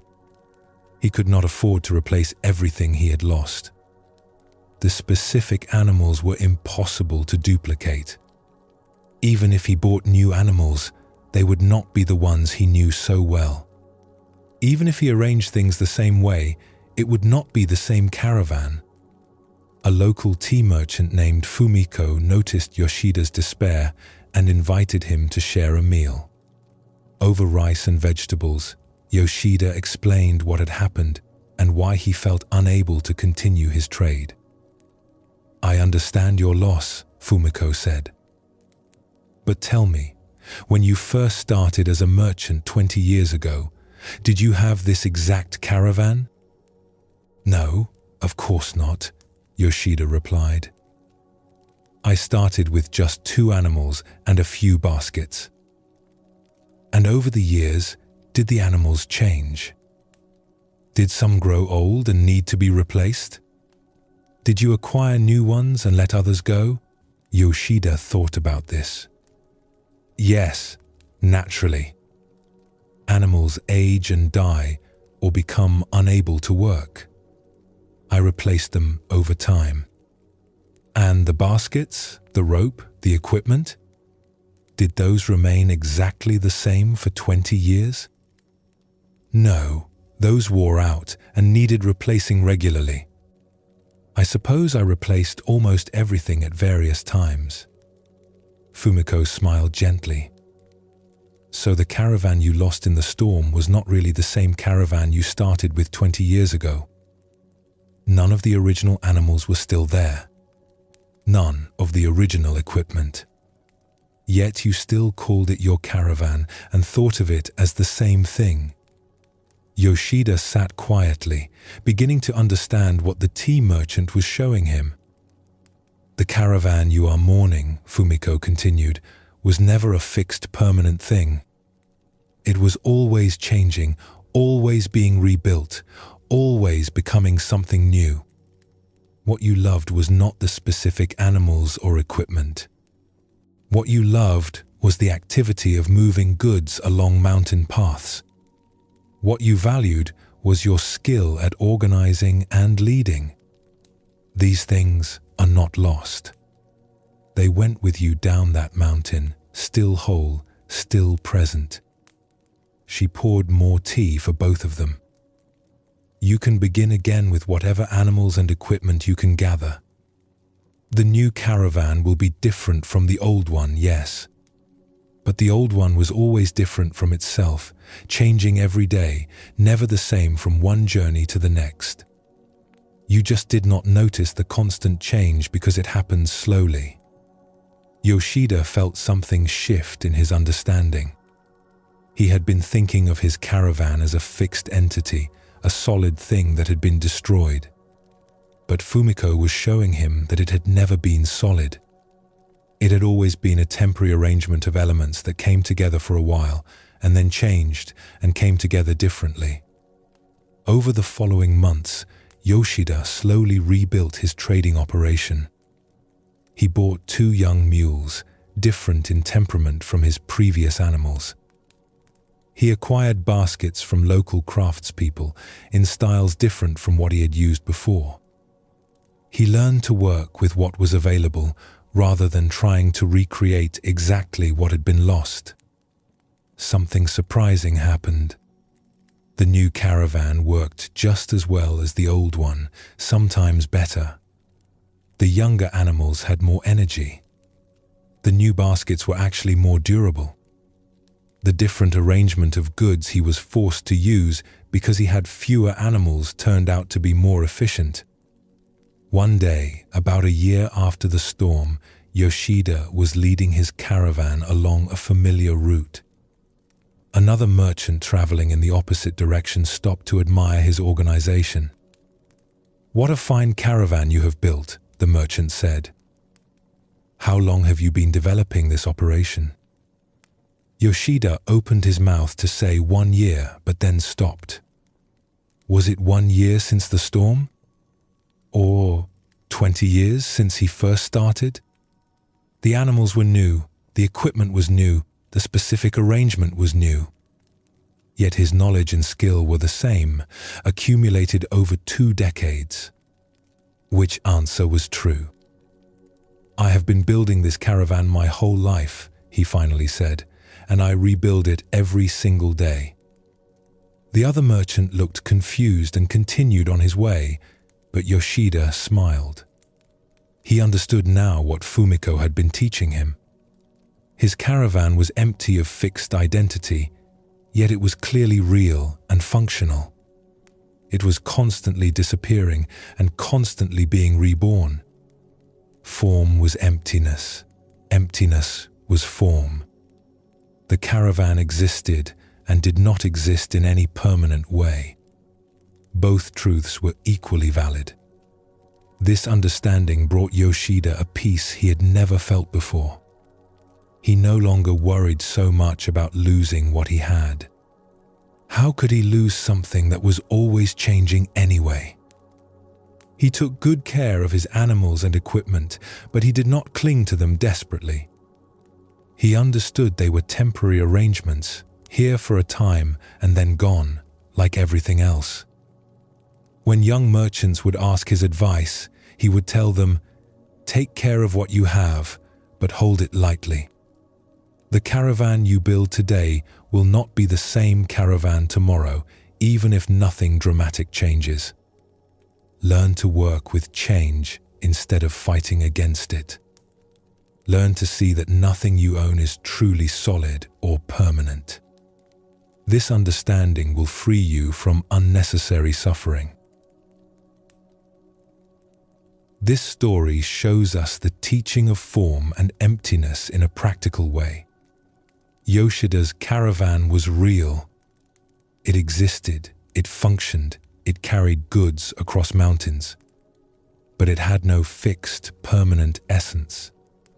It was constantly changing, always empty of any unchanging identity. When he understood this, he could rebuild without being trapped by ideas of what his caravan was supposed to be. This teaching applies to everything in our lives. Our bodies are like the caravan, constantly changing at the cellular level, completely different every few years, yet somehow still us. Our relationships are empty of fixed nature, constantly evolving, never the same from one day to the next. Our own sense of self is like this too. Who you were 10 years ago is not who you are now, yet there is continuity. Form is emptiness, emptiness is form. When we truly understand this, we can hold our lives with much less tension. We stop demanding that things remain frozen in comfortable patterns. We become more flexible, more able to adapt to change, more at peace with the flowing nature of existence.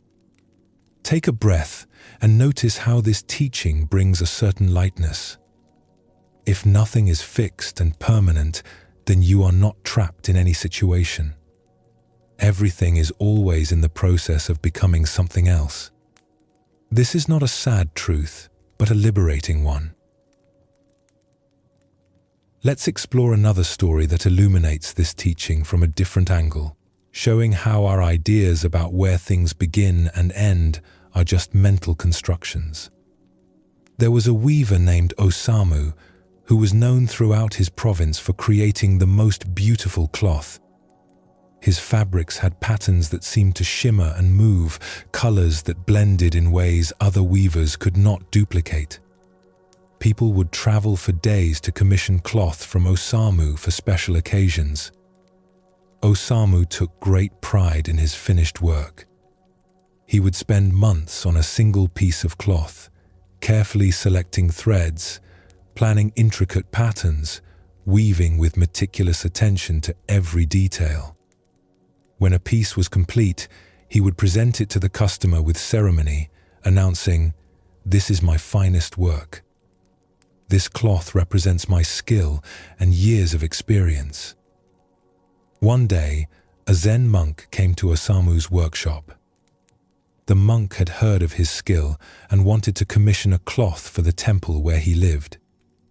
But instead of immediately discussing what kind of cloth he wanted, the monk asked if he could watch Osamu work for a while. Osamu agreed and began work on a new piece. He set up his loom, selected his threads, and began the slow process of weaving. The monk sat quietly nearby, watching with complete attention. After several hours, the monk asked, "Tell me, when does the cloth begin to exist?" Osamu thought this was a strange question, but he answered, "When I finish weaving it. When the last thread is in place and I cut it from the loom, then the cloth exists." The monk nodded, but looked thoughtful. "Show me the threads you will use," he said. Osamu showed him the spools of thread in various colors, all prepared and ready. "Are these threads the cloth?" the monk asked. "No, of course not." They are just threads. They become cloth when I weave them together. I see. And where did these threads come from? From silk merchants. They are made from silk. Can you show me where the silk ends and the thread begins? Osamu picked up a spool and examined it. The silk fibers had been spun together to create thread. But he could not point to any clear boundary where silk stopped being silk and started being thread. The transformation was gradual, a process of spinning and twisting that had no single moment of change.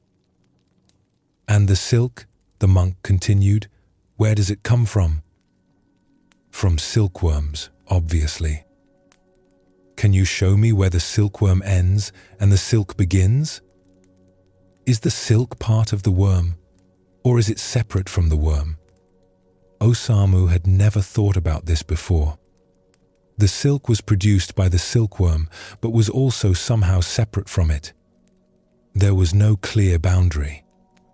The monk smiled gently. And the silkworm?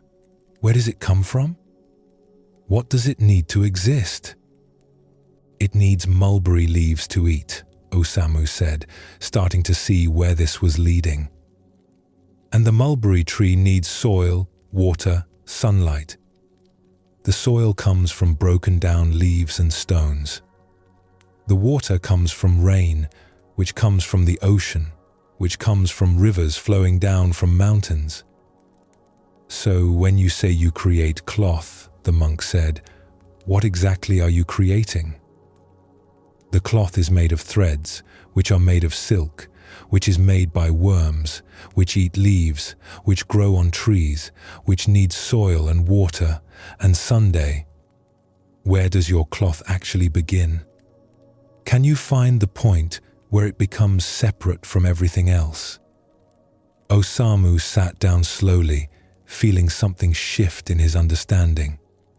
He had always thought of his finished cloth as a distinct object, something separate that he created through his skill. But the monk was showing him that the cloth had no clear beginning or end. It was connected to everything. It was empty of any independent existence. The pattern I weave, Osamu said slowly, does that exist separately? Where does the pattern exist? The monk asked. Is it in the threads? If I unweave your cloth and spread out the individual threads, where has the pattern gone? Osamu realized the pattern existed only in the relationship between threads, in their specific arrangement. It was not in any single thread. It was not separate from the threads either. It existed and did not exist, both at once. But people can see the cloth, Osamu protested. They can touch it, use it, wear it. It is clearly real. Did I say it was not real? The monk replied. I am simply asking you to look closely at what you mean by real. The cloth functions. It is useful. It is beautiful. But it has no fixed, independent existence. It is empty of any permanent essence. Yet here it is, functioning perfectly. Form is emptiness. Emptiness is form. The monk then made his commission, asking for a simple cloth in earth colors for meditation cushions at his temple. But before he left, he said something that stayed with Osamu for the rest of his life. You are a skilled weaver. You create beautiful things. But do not be attached to the idea that you are creating something separate and permanent. You are simply arranging conditions in a particular way for a particular time. The cloth will age, fade, eventually return to threads and dust. It was never solid to begin with. But this does not make it less valuable. Understanding emptiness makes things more precious, not less, because we see how temporary and interconnected everything is. After the monk left, Osamu continued his work, but his relationship to it changed completely. He still wove with great care and skill, but he no longer thought of his finished pieces as solid, permanent objects that represented his identity. He saw them as temporary arrangements of conditions, beautiful for a time, and then changing into something else. This understanding brought him great peace. When a piece of cloth he had labored over for months was damaged by a careless customer, he did not feel the same devastation he would have felt before. The cloth was changing, as all things change. He had enjoyed the process of creating it, and now it would become something else. Both states were equally valid, equally empty of permanent nature. He began to notice emptiness everywhere. A pot was empty of fixed identity, being clay arranged in a certain shape for a certain time. A house was threads of wood and stone woven together temporarily. Even his own body was like cloth, made of food and water and air, constantly changing, never the same from moment to moment. When students came to learn weaving from Osamu, he would teach them technique and skill, but he would also share what the monk had taught him. "You are not creating separate objects," he would say. "You are participating in the endless flow of conditions arranging and rearranging themselves. Your cloth is the whole universe temporarily appearing in this form. Treat it with care, but hold it lightly. It is empty of permanent nature, yet it is real and functional." Both truths are equally important. Years later, when Osamu was old and near death, a student asked him what he had learned from a lifetime of weaving. He thought for a long time before answering. "I learned that nothing I made was ever truly mine. I learned that beginning and ending are just ideas we impose on continuous processes. I learned that emptiness is not absence but fullness, the infinite potential for things to arise and pass away. Most importantly, I learned that understanding the empty nature of things does not diminish them.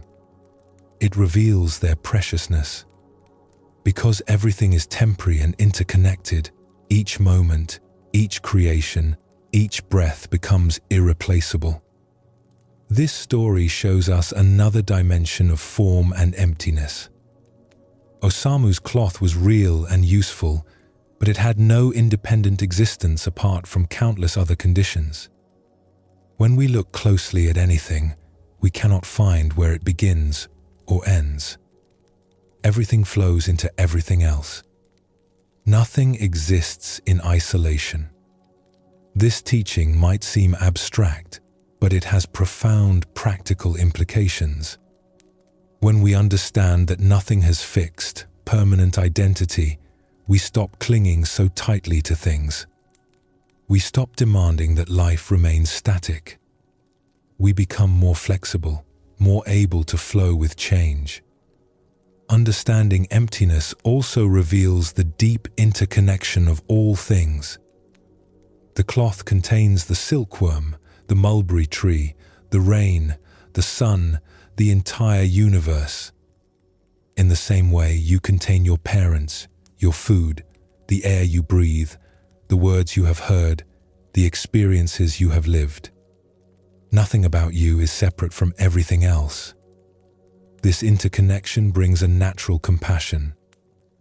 When you see that you are not separate from others, that their conditions are your conditions, that harm to them is harm to the whole web of existence you are part of, compassion arises naturally. The teaching that form is emptiness and emptiness is form also addresses one of our deepest fears.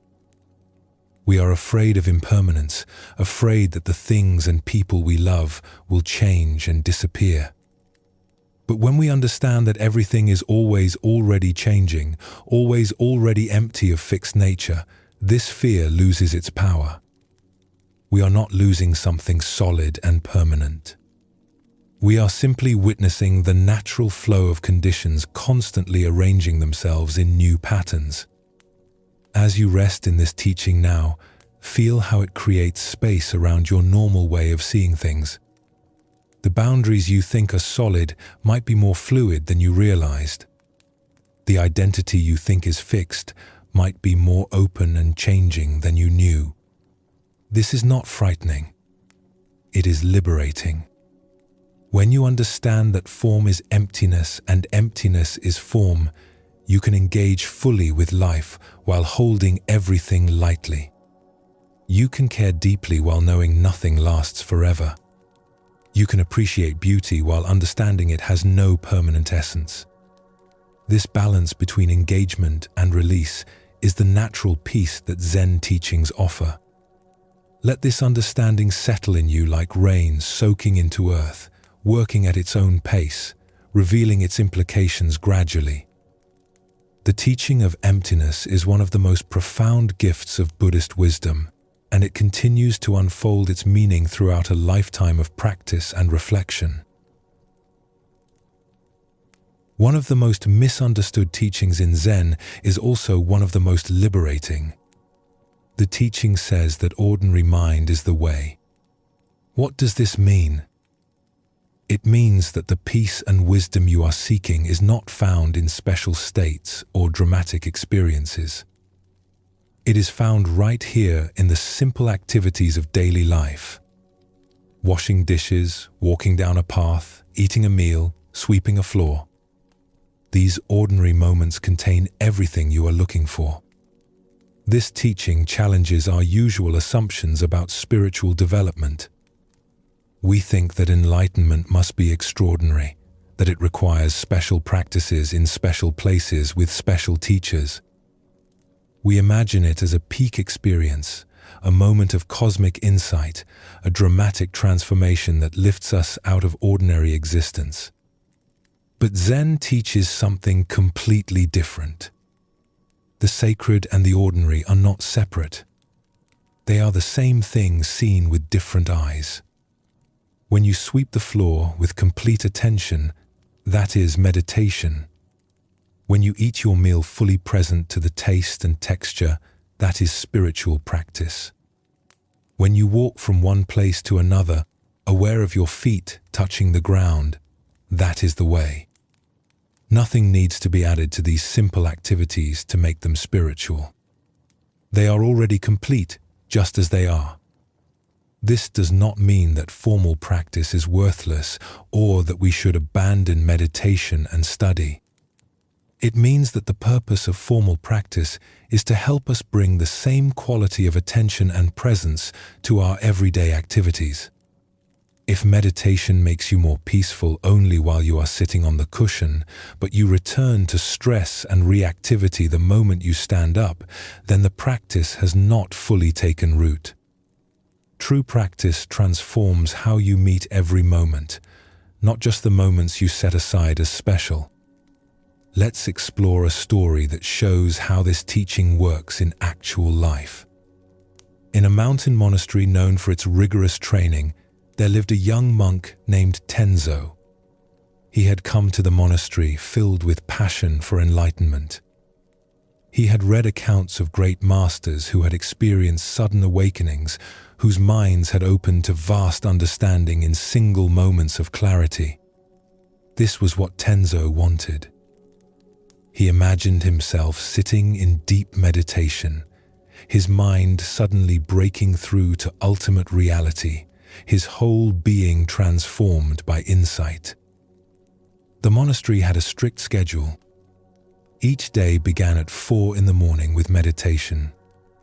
After meditation came breakfast, then work period, then more meditation, then lunch, then more work, then evening meditation, then bed. This routine repeated day after day, week after week, with very little variation.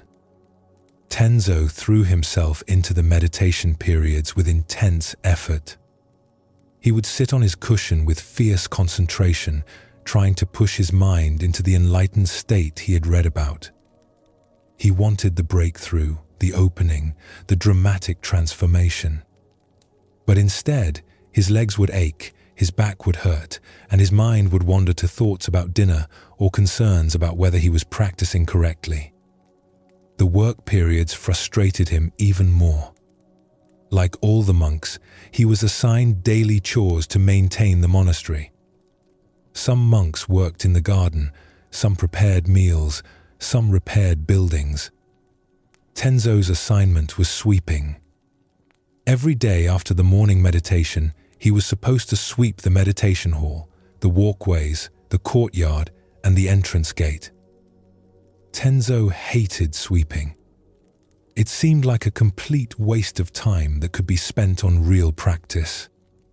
He wanted to be meditating, reading sacred texts, receiving teachings from the master.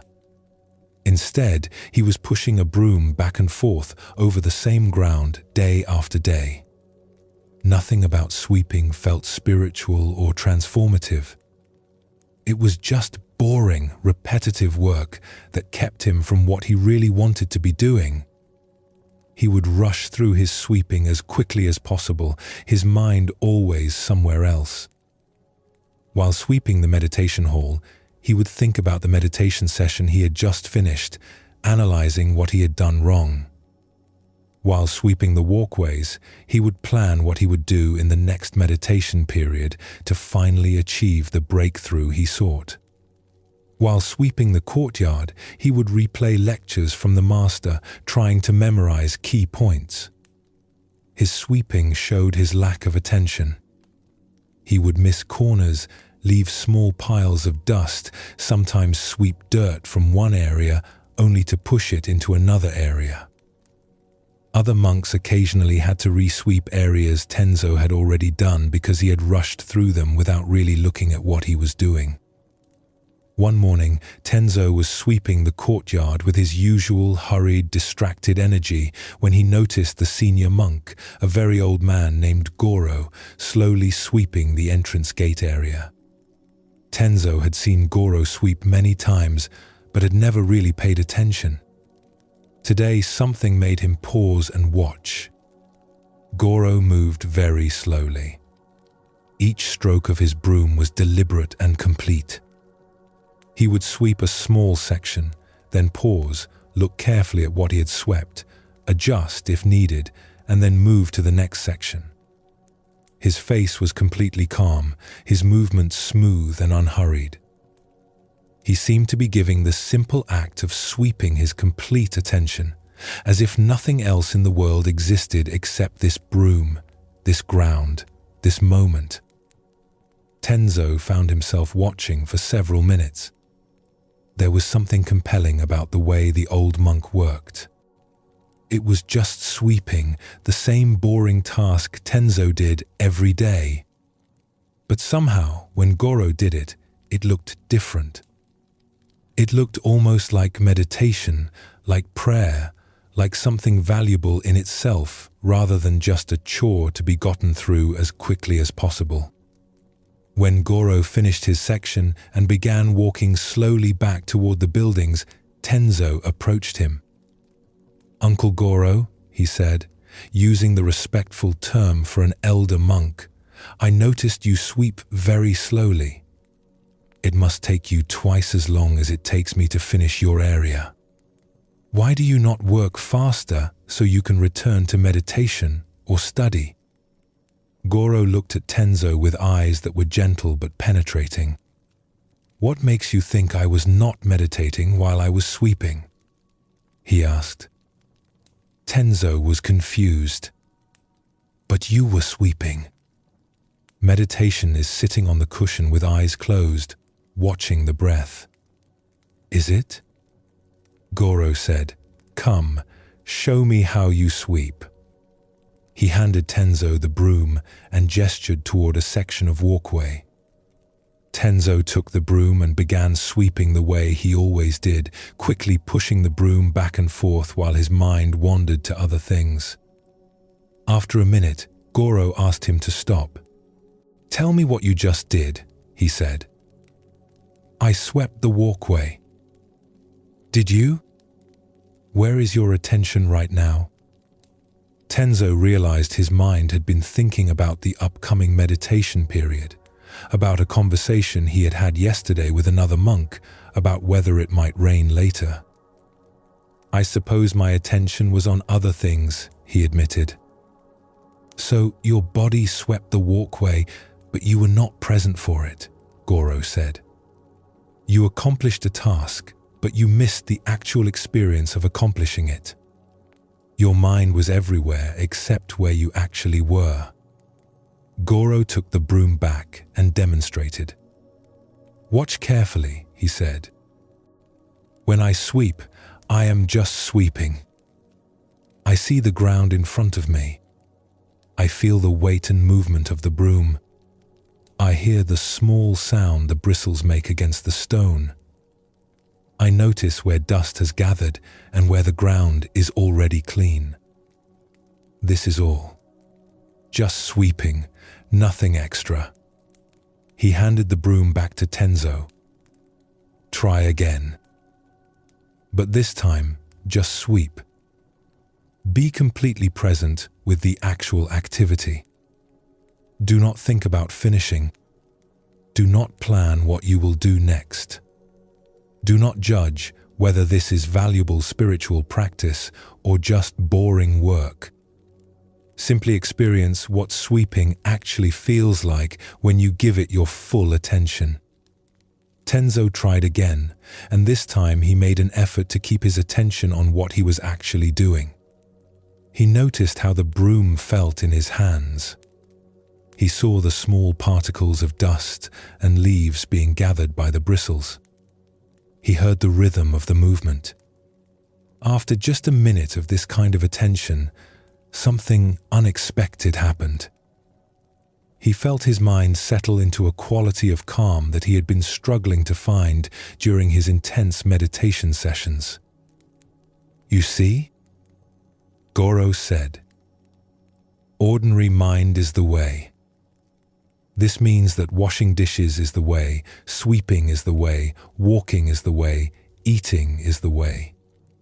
Everything you do is an opportunity for complete presence.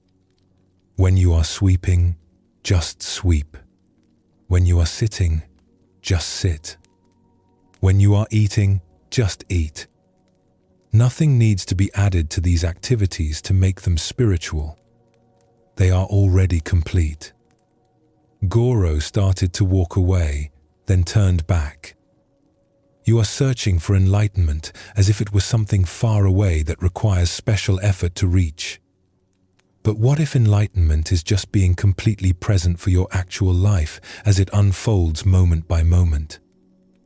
What if the dramatic breakthrough you are seeking is simply this: being fully awake to sweeping when you sweep, fully awake to sitting when you sit, fully awake to living when you live? Over the following weeks, Tenzo began to practice what Goro had shown him. He stopped rushing through his sweeping. He gave it the same careful attention he tried to give to meditation. And a remarkable thing happened. The sweeping itself became peaceful. He would sometimes find himself so absorbed in the simple activity that time would seem to disappear. His mind would be quiet and clear in a way that all his intense meditation effort had not achieved. He began to notice this quality of presence spreading to other activities. When he ate, he tasted his food fully. When he walked, he felt each step. When he sat in meditation, he was more genuinely present because he had been practicing presence during every activity throughout the day. Years later, when Tenzo had become a teacher himself, students would ask him about the path to enlightenment. He would tell them, start with whatever you are doing right now. If you are washing a bowl, wash it with complete attention. If you are walking to the meditation hall, walk with full presence. Do not wait for some future moment when you will finally be spiritual enough to be enlightened. This moment, this activity, this simple, ordinary experience, this is the way. Not something special that happens after years of effort, but this, right here, right now. This story shows us what ordinary mind means in practice. Tenzo was seeking enlightenment as something extraordinary while missing the fact that complete presence in any activity is itself the awakening he sought.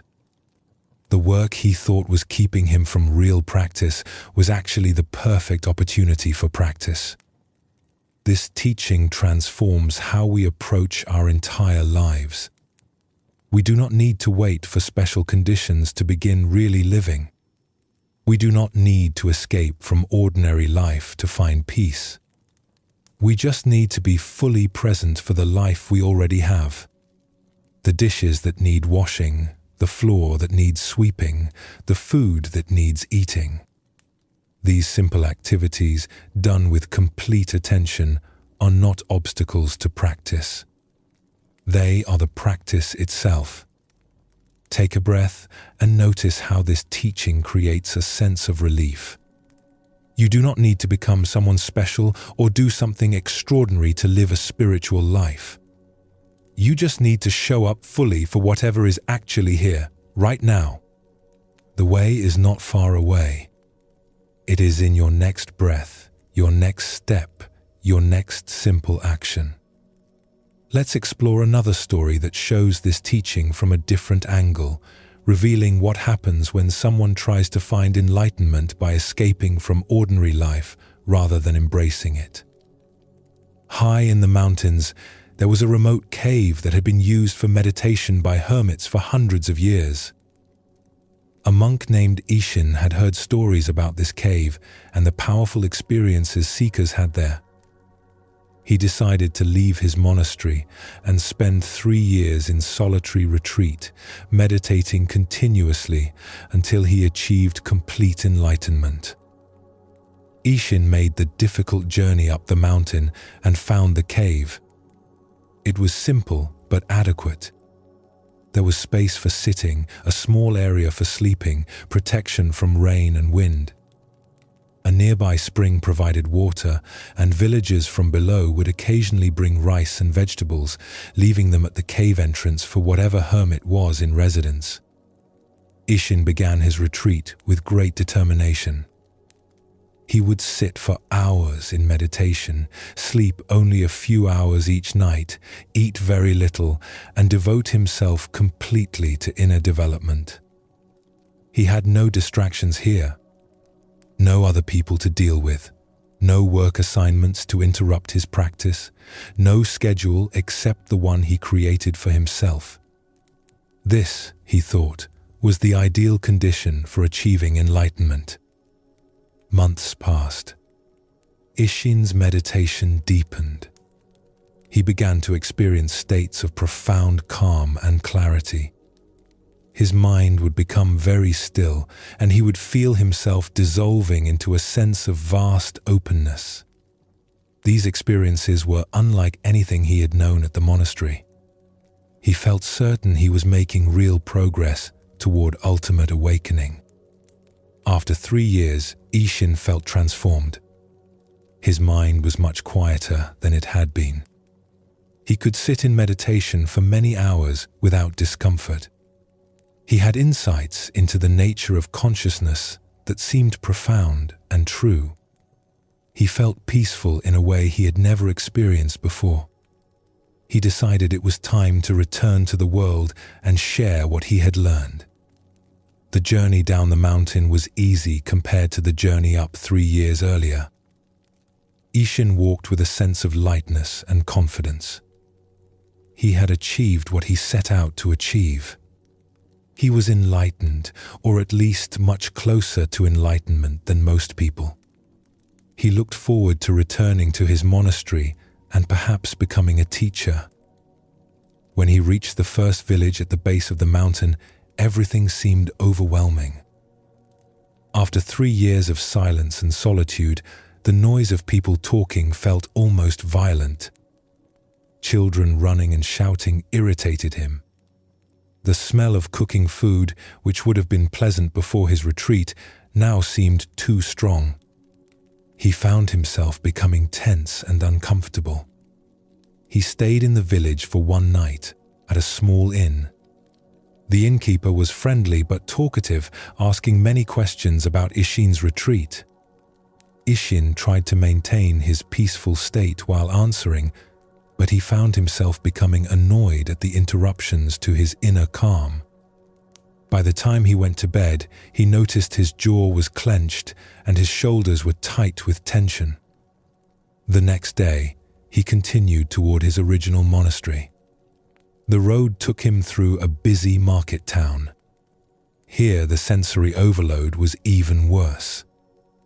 Merchants shouting about their goods, people bargaining and arguing, animals being led through crowded streets, the press of bodies, the chaos of commercial life. Ishin felt his carefully cultivated peace beginning to crumble. At one point, someone bumped into him roughly without apologizing. Ishin felt a flash of anger rise in his chest. Another person stepped on his foot in the crowd. More anger. A merchant tried to sell him something aggressively. Ishin snapped at the man with irritation. Within an hour of being in the market town, he felt more agitated than he had before his 3-year retreat. By the time he reached his monastery, Ishin was exhausted and confused. How could this be happening? He had spent 3 years developing deep peace and clarity. He had experienced profound states in meditation. Yet here, in normal life, dealing with ordinary people and situations, that peace disappeared almost immediately. The slightest inconvenience triggered irritation. The smallest distraction destroyed his calm. Ishin went to see his old teacher, a master named Ryanen. He explained his confusion. I spent 3 years in deep practice. I experienced such profound peace in the cave. But now that I am back in the world, I find I am more easily upset than I was before I left. What went wrong? Did I waste 3 years? Ryonen listened carefully and then said something that struck Ishin like a bell. The cave was like a greenhouse where you grew a delicate plant. The plant thrived in those perfect, controlled conditions. But you never tested whether it could survive in the actual environment where it needs to live. You developed a peace that only works in silence and solitude. But what good is peace that falls apart the moment someone bumps into you? The master continued. Spiritual practice is not about learning to be calm in perfect conditions. It is about learning to remain centered in the middle of actual life, with all its noise and difficulty and unpredictability. The marketplace is a better test of your development than the cave ever was. Right now, the marketplace is showing you that your peace was conditional. It depended on everything being quiet and simple. Ryonen stood and gestured for Ishin to follow him. They walked through the monastery to where monks were doing their daily work. Some were cooking in the kitchen, laughing and talking while they chopped vegetables. Others were repairing a fence, working together and calling out instructions to each other. In the garden, monks were pulling weeds while discussing plans for the autumn planting. Look at these monks, Ryonen said. They are not in caves having profound experiences. They are doing ordinary work, dealing with each other's personalities, handling practical problems. But watch carefully. See how Brother Tendo laughs genuinely while stirring the soup. See how Sister Natsumi remains patient even though she has to explain the same thing 3 times to a new monk. See how Brother Cho continues working steadily even when the tool he needs keeps being borrowed by others. Ryonen turned to face Ishin directly. This is where real practice happens. Not in perfect conditions where everything is controlled, but in the messy reality of living with others, handling responsibilities, meeting difficulties. The peace you are looking for is not the peace of escape. It is the peace that can exist right in the middle of ordinary life.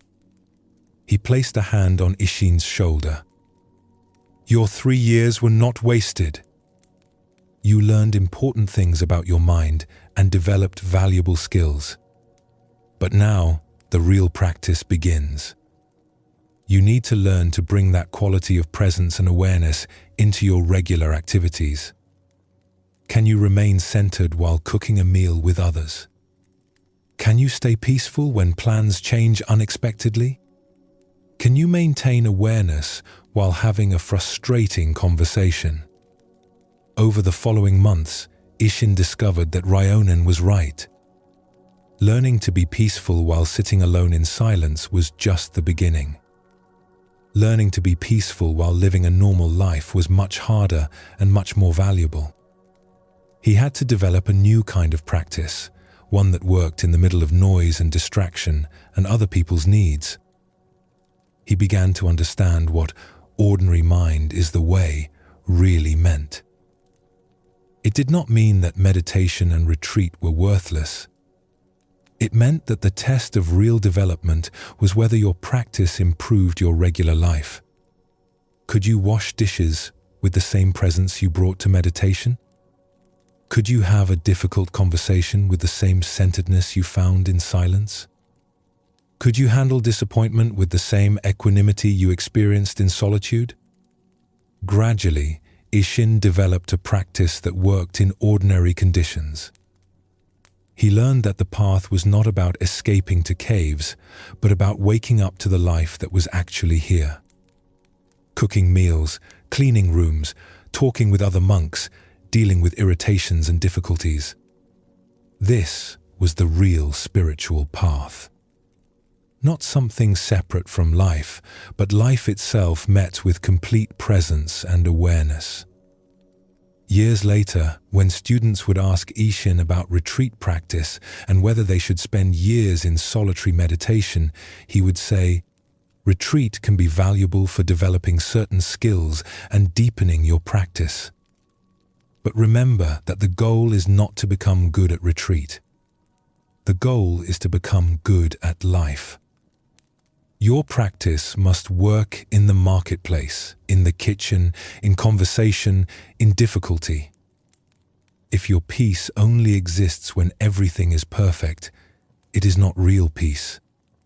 Real peace lives in the middle of ordinary life, available in every moment, whether that moment is pleasant or difficult, quiet or noisy, simple or complicated.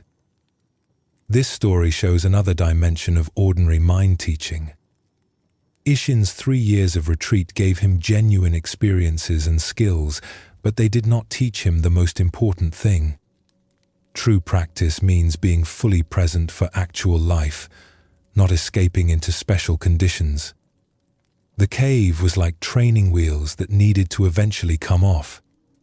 The real path is learning to ride the bicycle on actual roads with actual traffic. This teaching challenges the common belief that we need to get away from ordinary life to develop spiritually. We think we need to retreat to quiet places, avoid difficulties, simplify everything. But Zen teaches that difficulty and complexity and other people are not obstacles to practice. They are the practice. Every challenging situation is an opportunity to remain centered. Every difficult person teaches us about patience. Every ordinary task done with complete attention is meditation. Understanding this brings profound relief. We do not need to escape from our lives to find peace. We do not need special conditions or perfect circumstances. We just need to show up fully for whatever is actually here. The dishes in your sink, the floor that needs cleaning, the person you need to talk to, the problem you need to solve. These are not keeping you from spiritual life. They are your spiritual life if you meet them with presence and awareness. As you rest now in this teaching, feel how it removes the burden of thinking you need to be somewhere else, doing something else to be on the spiritual path. you are already on the path. Every moment offers the opportunity for complete presence. Every activity can be done with the quality of attention that transforms it into practice. The way is not far away in some special place or future time. The way is here in your breathing right now, in the feeling of your body resting, in the simple fact of being alive in this moment. This ordinary experience, nothing special, nothing extraordinary, this is what you have been seeking. Not something to achieve in the future, but something to recognize right here, right now, in the middle of your perfectly ordinary life. When you wake tomorrow and begin your day, remember this teaching. Whatever you do first, whether it is making tea or washing your face or getting dressed, do it with complete attention. Be fully present for that simple, ordinary activity. This is the practice. This is the way. Not something added to life, but life itself met with full awareness. In this meeting, the sacred and the ordinary reveal themselves as one thing, and that revelation brings the peace that has been available all along. There is a Zen teaching that is so simple it seems almost strange at first. The teaching is just this. Nothing more needs to be said. Just this. This moment, this breath, this experience, exactly as it is. Not some improved version of this moment, not this moment plus some special understanding or achievement. Just this, complete and sufficient exactly as it is. Our minds resist this teaching because it seems too simple to be true. We think spiritual awakening must be something more than just this ordinary moment. We think peace must be something we add to our current experience, some quality we develop or state we achieve. But Zen teaches that this searching for something more is itself the problem. The peace we seek is not found by adding anything to this moment. It is found by fully receiving this moment exactly as it already is. Let's explore a story that shows what this teaching looks like in actual experience. There was a merchant named Saburo who spent his life traveling between cities, buying and selling goods. He worked hard and was successful by most measures. He had enough money to live comfortably. He had respect in his community. He had built a business that supported his family well. But Saburo was not happy. No matter what he achieved, it never felt like enough. When he made a successful trade, he would feel satisfied for a few hours, but then his mind would turn to the next deal he needed to make. When he reached one city, he would already be thinking about the next destination. When he had a pleasant meal, he would barely taste it because his thoughts were on the negotiations he needed to handle tomorrow. Saburo felt like he was always chasing something just out of reach. He told himself that once he saved enough money, he would finally relax and enjoy life. Once he established his business in 3 more cities, then he would have peace of mind. Once he secured the big contracts he was pursuing, then he could stop worrying and be content. But every goal he reached just revealed another goal beyond it. The amount of money that once seemed like it would bring security now seemed insufficient. The business success he had achieved felt like it needed to be expanded further. The satisfaction he expected to feel kept receding like the horizon, always visible but never reachable. One day, Saburo was traveling alone on a mountain road when a storm appeared suddenly. The rain came down in sheets, and the path became slippery and dangerous. Saburo looked for shelter and saw a small shrine set back from the road among some trees. He ran to it and found the covered entrance provided protection from the rain. The storm was fierce and showed no sign of ending quickly. Saburo realized he would be stuck here for a while. He felt frustrated at the delay. He had planned to reach the next town by evening to meet with a supplier. Now he would miss the meeting and have to rearrange his schedule. He sat under the shrine roof, watching the rain and thinking about all the ways this delay would complicate his plans. As he sat there, he gradually became aware of his surroundings in a way he usually did not. He had been so focused on his frustration that he had not really looked at where he was. The shrine was simple but beautiful, with old wood carved in traditional patterns. The trees around it were ancient and thick, their leaves creating a canopy that danced in the wind. The sound of rain on leaves and on the shrine roof created a complex rhythm that was somehow soothing.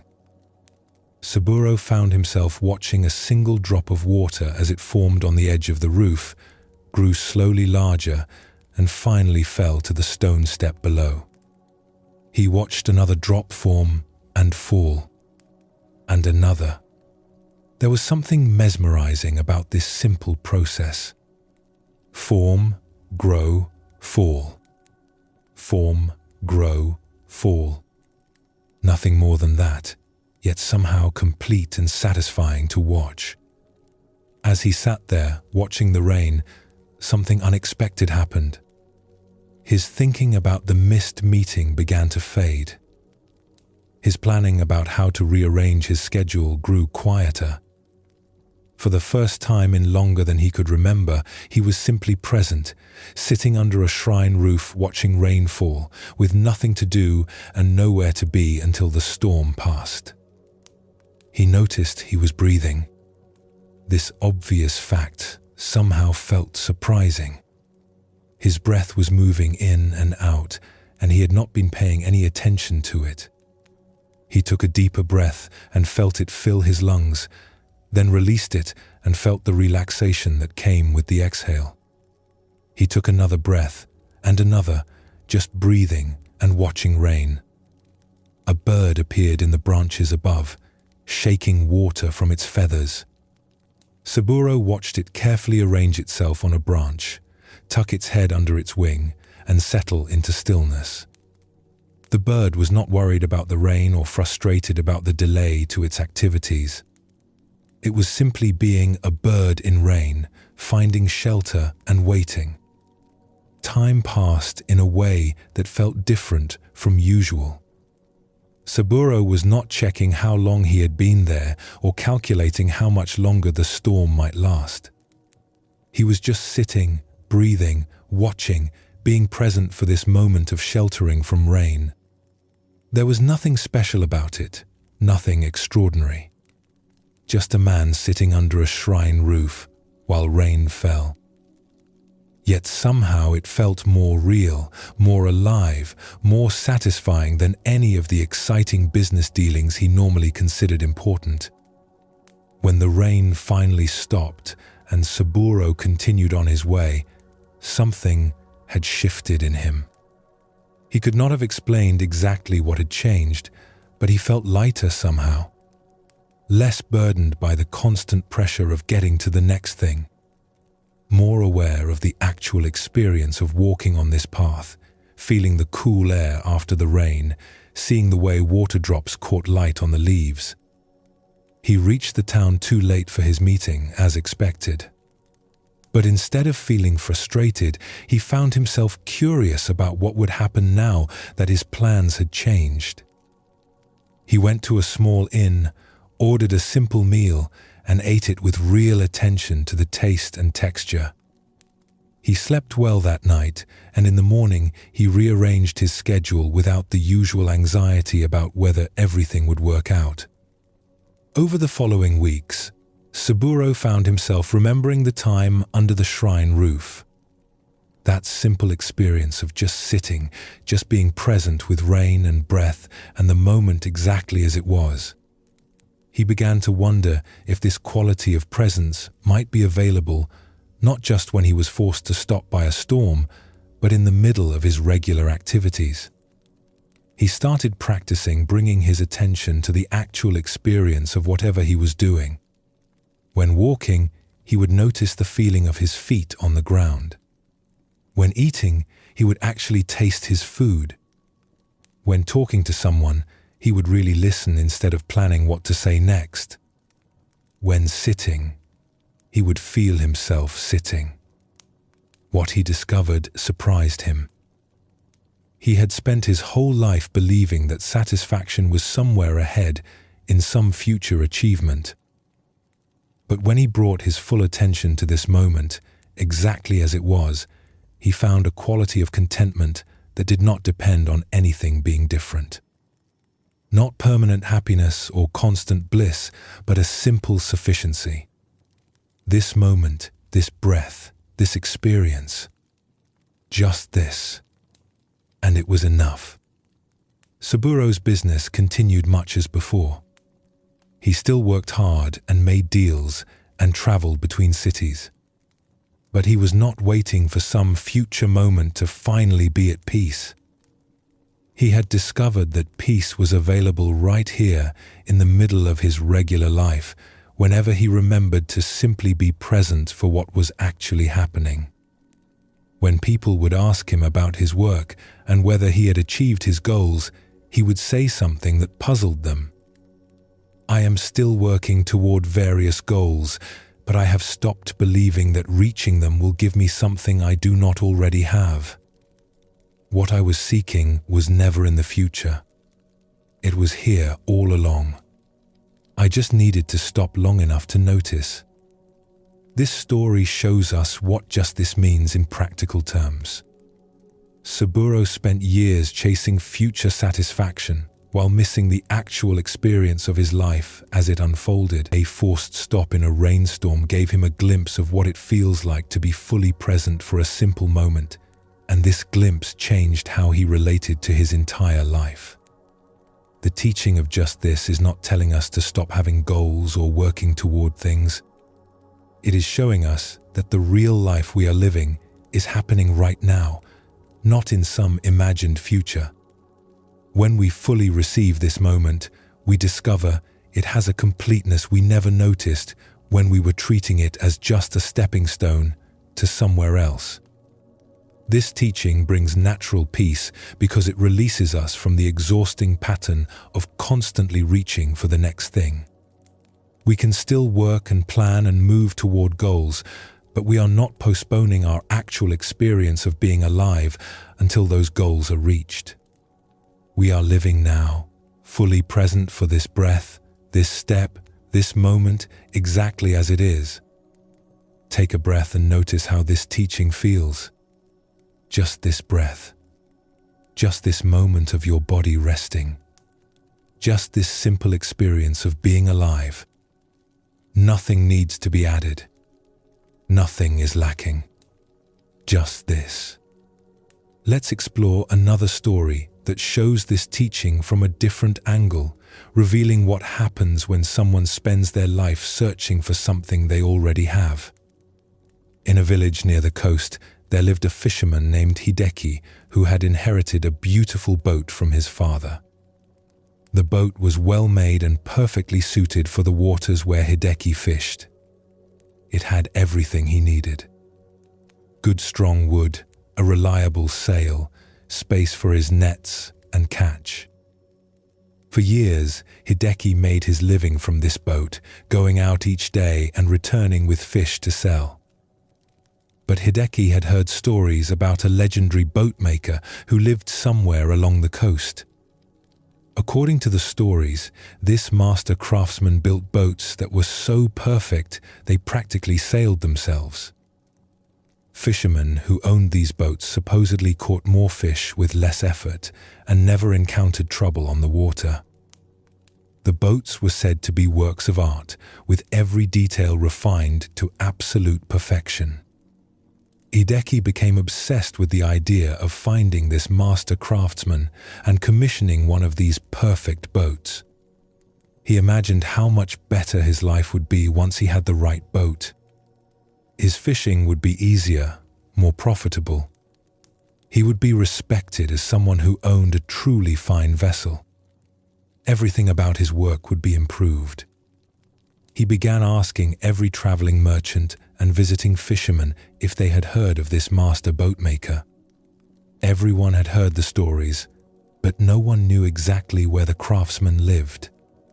Some said he was 3 days north along the coast. Others said he was a week south. Some claimed he only built boats for certain people and could not be commissioned. Others said he had died years ago, or perhaps had never existed at all. This uncertainty only made Hideki more determined. He decided he would search along the coast until he found this master, or proved he did not exist. He left his village and began traveling, stopping at every coastal settlement to ask about the legendary boatmaker. Months passed. Hideki traveled far from home, always hearing that the master was just a bit further in one direction or another. He ran out of money and had to work at odd jobs to continue his search. He would take temporary work as a deckhand or helping to repair nets, always asking if anyone knew where the master craftsman could be found. Meanwhile, Hideki's original boat sat unused at the dock in his home village. His family cared for it, keeping it in good condition, hoping Hideki would return and resume his fishing. But he did not return. He was too focused on finding the perfect boat to appreciate the perfectly good boat he already owned. 3 years passed this way.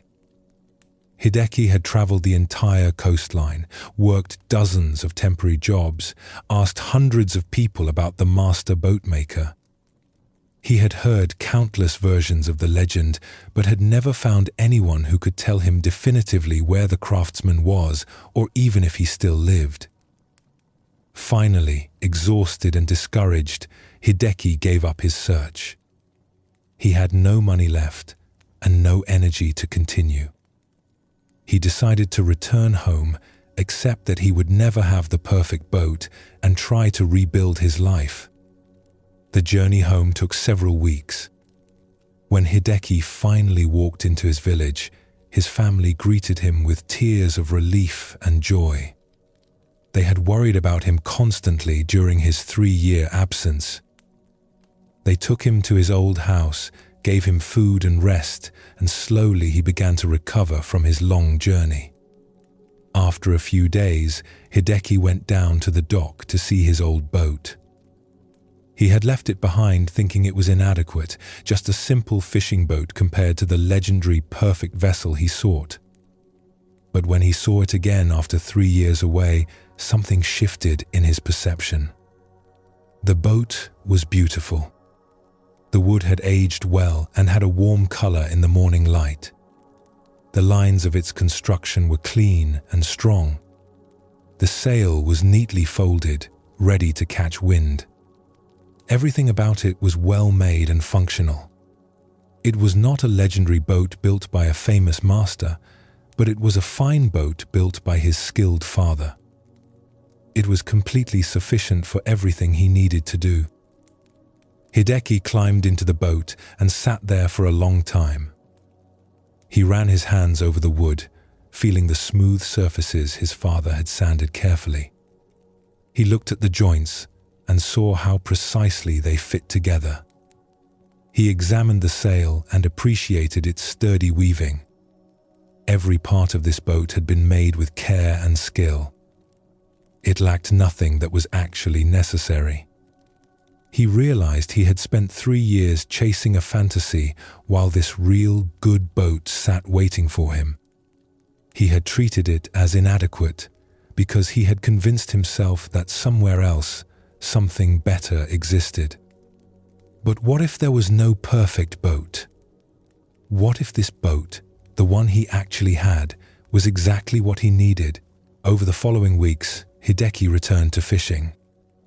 As he worked with his boat again, he began to notice things he had never appreciated before. The way it handled in different conditions. How well balanced it was. The clever design choices his father had made. This boat, which he had dismissed as ordinary, was actually quite remarkable when he paid attention to it. One day, an old fisherman from a neighboring village came to admire Hideki's boat. "This is fine work," the old man said, running his hand along the rail. "Your father built this, did he not?"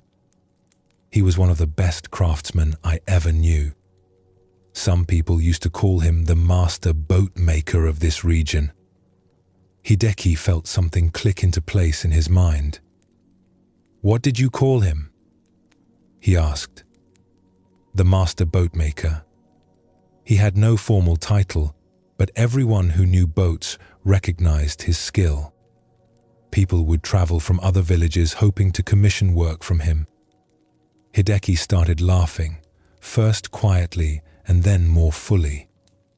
He had spent 3 years searching for a legendary master craftsman, while his own father's boat, built by exactly such a craftsman, sat waiting for him. The perfect boat he had been seeking was the boat he already owned. He had been chasing stories about something that was already his. The old fisherman looked confused by Hideki's laughter, but Hideki just shook his head and said, "I learned something important. Sometimes what we are looking for is what we already have. We just do not see it because we are too busy looking somewhere else." From that day forward, Hideki fished from his father's boat with deep appreciation. Every time he went out on the water, he felt grateful for this vessel that had always been sufficient, that had always been exactly what he needed. He had wasted 3 years searching for something better, but that waste had taught him something valuable.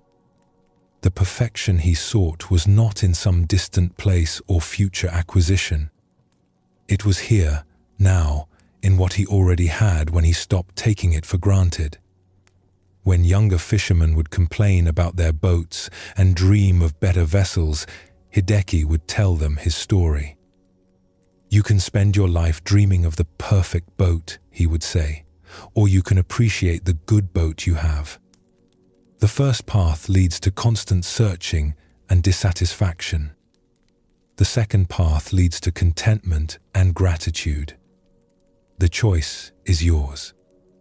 This story shows another dimension of the just this teaching. Hideki spent years searching for something perfect, while missing the fact that what he already had was more than adequate. His search for something better prevented him from appreciating something good. We all do this in various ways. We think we need different circumstances, better conditions, more perfect situations before we can finally be satisfied. We treat what we have as temporary and insufficient, always looking toward some imagined improvement. But what if what we have right now is actually enough? What if this life, this moment, this experience, just as it is, contains everything we truly need? The teaching of just this invites us to stop and really look at what is already here. Not with judgment about whether it measures up to some ideal, but with genuine attention to what is actually present. When we do this, we often discover that what seemed ordinary is actually remarkable. What seemed insufficient is actually plenty. What seemed temporary and unimportant is actually the only real life we have. This teaching does not mean we never change anything or work to improve situations. It means we stop postponing our appreciation of life until everything is perfect. We stop treating this moment as inadequate compared to some imagined better moment. We recognize that this is it. This is the life we are actually living. Not some future improved version, but this one, right here, right now. Understanding this brings profound peace. The restless searching that drives so much of our anxiety comes from the belief that what we need is somewhere else.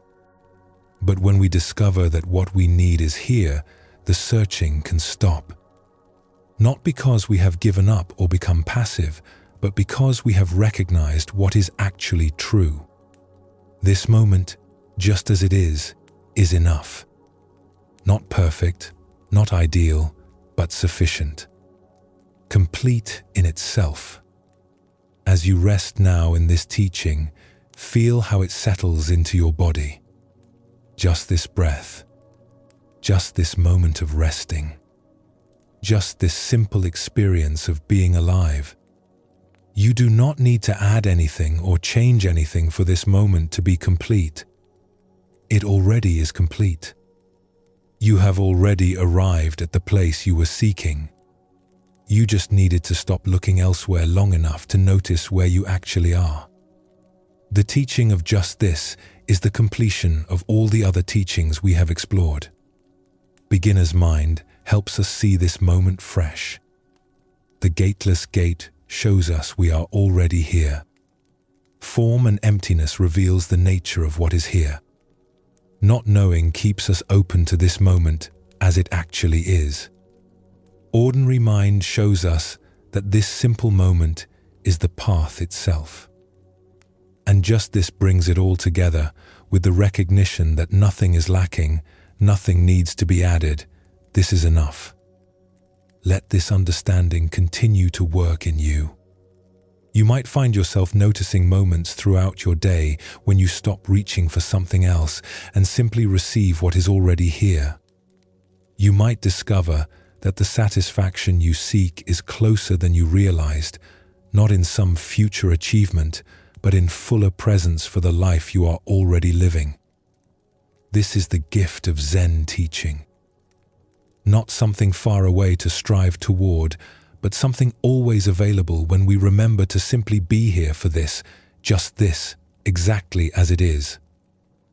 In a farming village at the edge of vast rice fields, there lived two neighbors whose houses stood side by side. The first man, whose name was Junichi, owned considerable land. His rice fields were extensive and productive. His house was large and well maintained. He had sturdy farm equipment, several strong oxen, and enough workers to help with the harvest. By any measure, Junichi was wealthy and his life was comfortable. The second man, whose name was Tomio, owned only a small plot of land. His house was simple, just 3 rooms with a thatched roof that needed frequent repair. He had no oxen, no workers, and his equipment was old and worn. He worked his small field alone, and while he always had enough rice to eat, there was rarely anything extra to sell. By any measure, Tomio was poor and his life was difficult. Yet if you watched these two men, you would see something that did not match their circumstances. Junichi, despite his wealth and comfort, always seemed dissatisfied. He would walk through his extensive fields and notice only the sections where the rice was not growing as well as he wanted. He would look at his large house and think about the additional rooms he should build. He would count his oxen and consider how many more he would need to expand his operations further. When talking with other farmers, Junichi would always turn the conversation to what he lacked. "My southern field does not produce as much as my northern one," he would say. "I need to find better seed varieties. My equipment is aging and will need replacement soon. It is so difficult to find reliable workers these days." Tomio, despite his poverty and hard life, seemed somehow content. He would work his small field with steady attention, not rushing, but not wasting time either. When the rice grew well, he would smile and feel grateful. When difficulties came, he would address them practically without complaint. His simple house was always clean and well organized. His few possessions were cared for with respect. When talking with other farmers, Tomio would often speak of simple pleasures. "The morning air was particularly clear today," he might say. "I could see all the way to the mountains." Or, my neighbor shared some pickled vegetables yesterday. The radishes were especially good. Or, I repaired my roof in the section that was leaking. Now the rain stays outside where it belongs. This difference between the two neighbors puzzled everyone in the village. How could the wealthy man seem so burdened while the poor man seemed so light? What did Tomio have that Junichi lacked? One day, a traveling monk came through the village and stopped to rest at the small shrine near where Junichi and Tomio lived. Both men noticed the monk and brought him offerings. Junichi brought expensive rice cakes from the town market. Tomio brought a simple bowl of rice from his own harvest and some water from his well. The monk accepted both offerings with equal gratitude. As he ate, he talked with the two men, asking them about their lives. Junichi immediately began listing his concerns and problems. The challenges of managing large fields, the difficulty of finding good workers, the need to constantly expand to stay ahead of other farmers who were also expanding, the burden of maintaining so much equipment and property. When the monk asked Tomio about his life, the simple farmer thought for a moment and then said, "I work my field. I repair my house. I have enough to eat. When the weather is good, I appreciate it. When difficulties come, I deal with them. I cannot complain." The monk smiled and said, "Tell me, Junichi, when you walk through your extensive fields, what do you see?" "I see sections that need improvement," Junichi replied. "Areas where the rice is not as thick as it should be. Corners where weeds are growing. Problems that need to be addressed." "And you, Tomio, when you work in your small field, what do you see?" "I see rice growing," Tomio said simply. "I see the result of my work and the gift of good soil and rain. I see what I will eat in the coming months." The monk nodded. "Junichi, you have much land, but you see only what is lacking in it. Tomio, you have little land, but you see what it actually provides. Junichi, you have a large house, but you think about the rooms that are not yet built. Tomio, you have a simple house, but you appreciate the shelter it gives you." He stood up and prepared to continue his journey. Before leaving, he said something that would stay with both men. Wealth and poverty are not determined by how much you have. They are determined by how you see what you have. A man with vast fields who only notices what is wrong is poor. A man with a small field who sees what it provides is rich. The treasure you seek is not in acquiring more. It is in recognizing the value of what is already here. After the monk left, Junichi could not stop thinking about his words. That evening, instead of making his usual mental list of problems and necessary improvements, he tried something different. He walked through his fields and deliberately looked for what was actually there rather than what was missing. He saw rice plants standing thick and green, row after row stretching across the land. He saw irrigation channels carrying water to where it was needed. He saw rich soil that his family had tended for generations. He saw the evening light making the whole field glow gold. When he really looked at what was there instead of what was lacking, he felt something unexpected. Gratitude. Over the following days, Junichi continued this practice. Instead of walking through his house thinking about additions he wanted to build, he noticed the solid construction, the rooms that kept his family dry and comfortable, the sturdy beams his grandfather had installed. Instead of counting his oxen and wishing for more, he appreciated their strength and health, the way they reliably did the heavy work that would be impossible without them. This shift in attention did not change his circumstances at all. He still had the same land, the same house, the same equipment. But his experience of having these things transformed completely.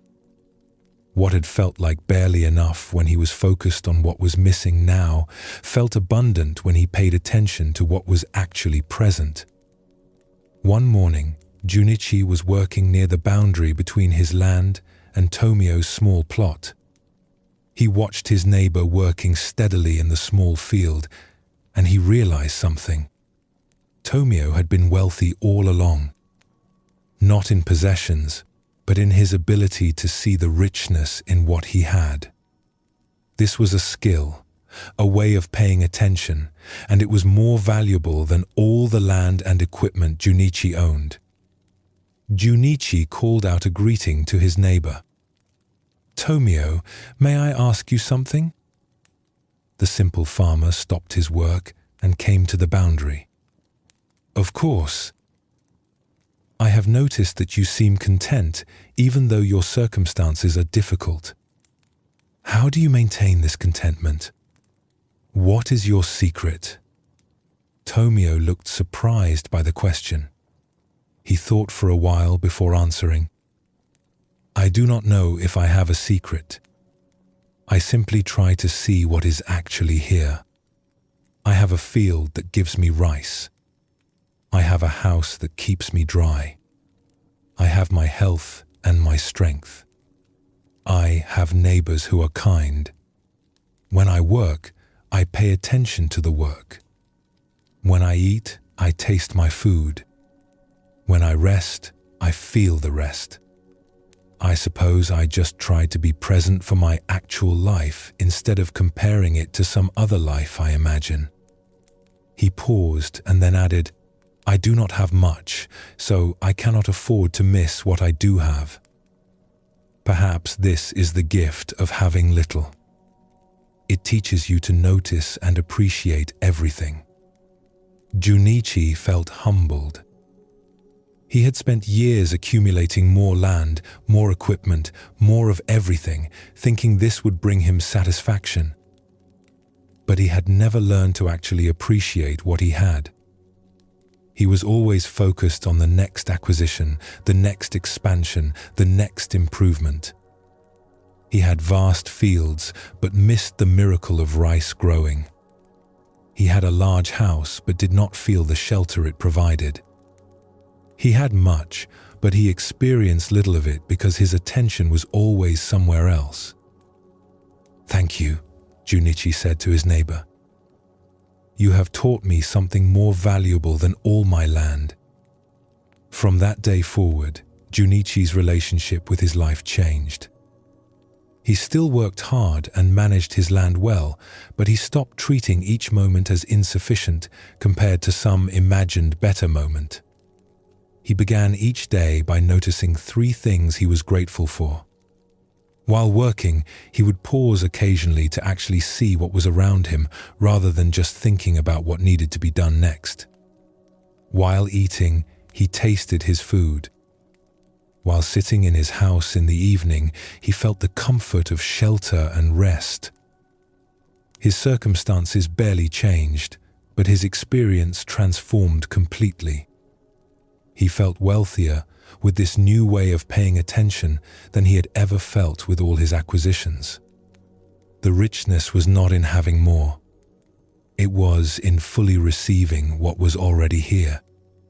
Years later, when young farmers would ask Junichi for advice about success, he would tell them about the day the monk visited and what he learned from his neighbor Tomio. "You can spend your life acquiring more and more, but if you do not learn to truly see and appreciate what you have, you will always feel poor. The first step is not to get more. The first step is to fully receive what is already here." He would gesture toward his extensive fields. "I am grateful for all of this. But I was more miserable when I first acquired it than I am now, and nothing about the land has changed. What changed was my ability to see it. Wealth is not a quantity of possessions. it is a quality of attention. This story reveals something important about the teaching of just this. The richness we seek is not in having more. It is in fully experiencing what we already have. Junichi had everything he needed for comfort and security, but he felt poor because his attention was always on what was missing. Tomio had very little, but he felt rich because he fully appreciated what was present. This teaching does not ask us to pretend we are satisfied when we are genuinely lacking something essential. But it does ask us to look honestly at whether our sense of lack is real or created by our habits of comparison and constant wanting of more. Most of us, if we are truly honest, have enough of what we actually need. We have shelter, food, the basic requirements for life. We may not have everything we want, and we may have real difficulties and challenges. But when we bring our attention fully to what is actually here, we often discover a sufficiency we had not noticed. As you settle more deeply now, feel how your body knows how to rest without being told. Your breath continues without your management. Your heart beats without your effort. There is a natural wisdom in your body that knows exactly what to do when you stop interfering with it. This same natural wisdom is available for your mind as well. When you stop trying so hard to control and understand and figure everything out, your mind settles into its own natural clarity. The teachings we have explored tonight are ancient, passed down through hundreds of generations of practitioners who found them valuable and true. They have survived because they point towards something real about human experience, something that does not change even as centuries pass. The same peace available to monks in mountain monasteries 1,000 years ago is available to you right here, right now, in whatever circumstances you find yourself. You do not need to go anywhere or become anyone to access this peace. You simply need to stop, look, and recognize what is already present. The breath moving, the body resting, the awareness that knows its own experience. Just this, nothing lacking, nothing to add, already complete. Let yourself rest in this completeness now.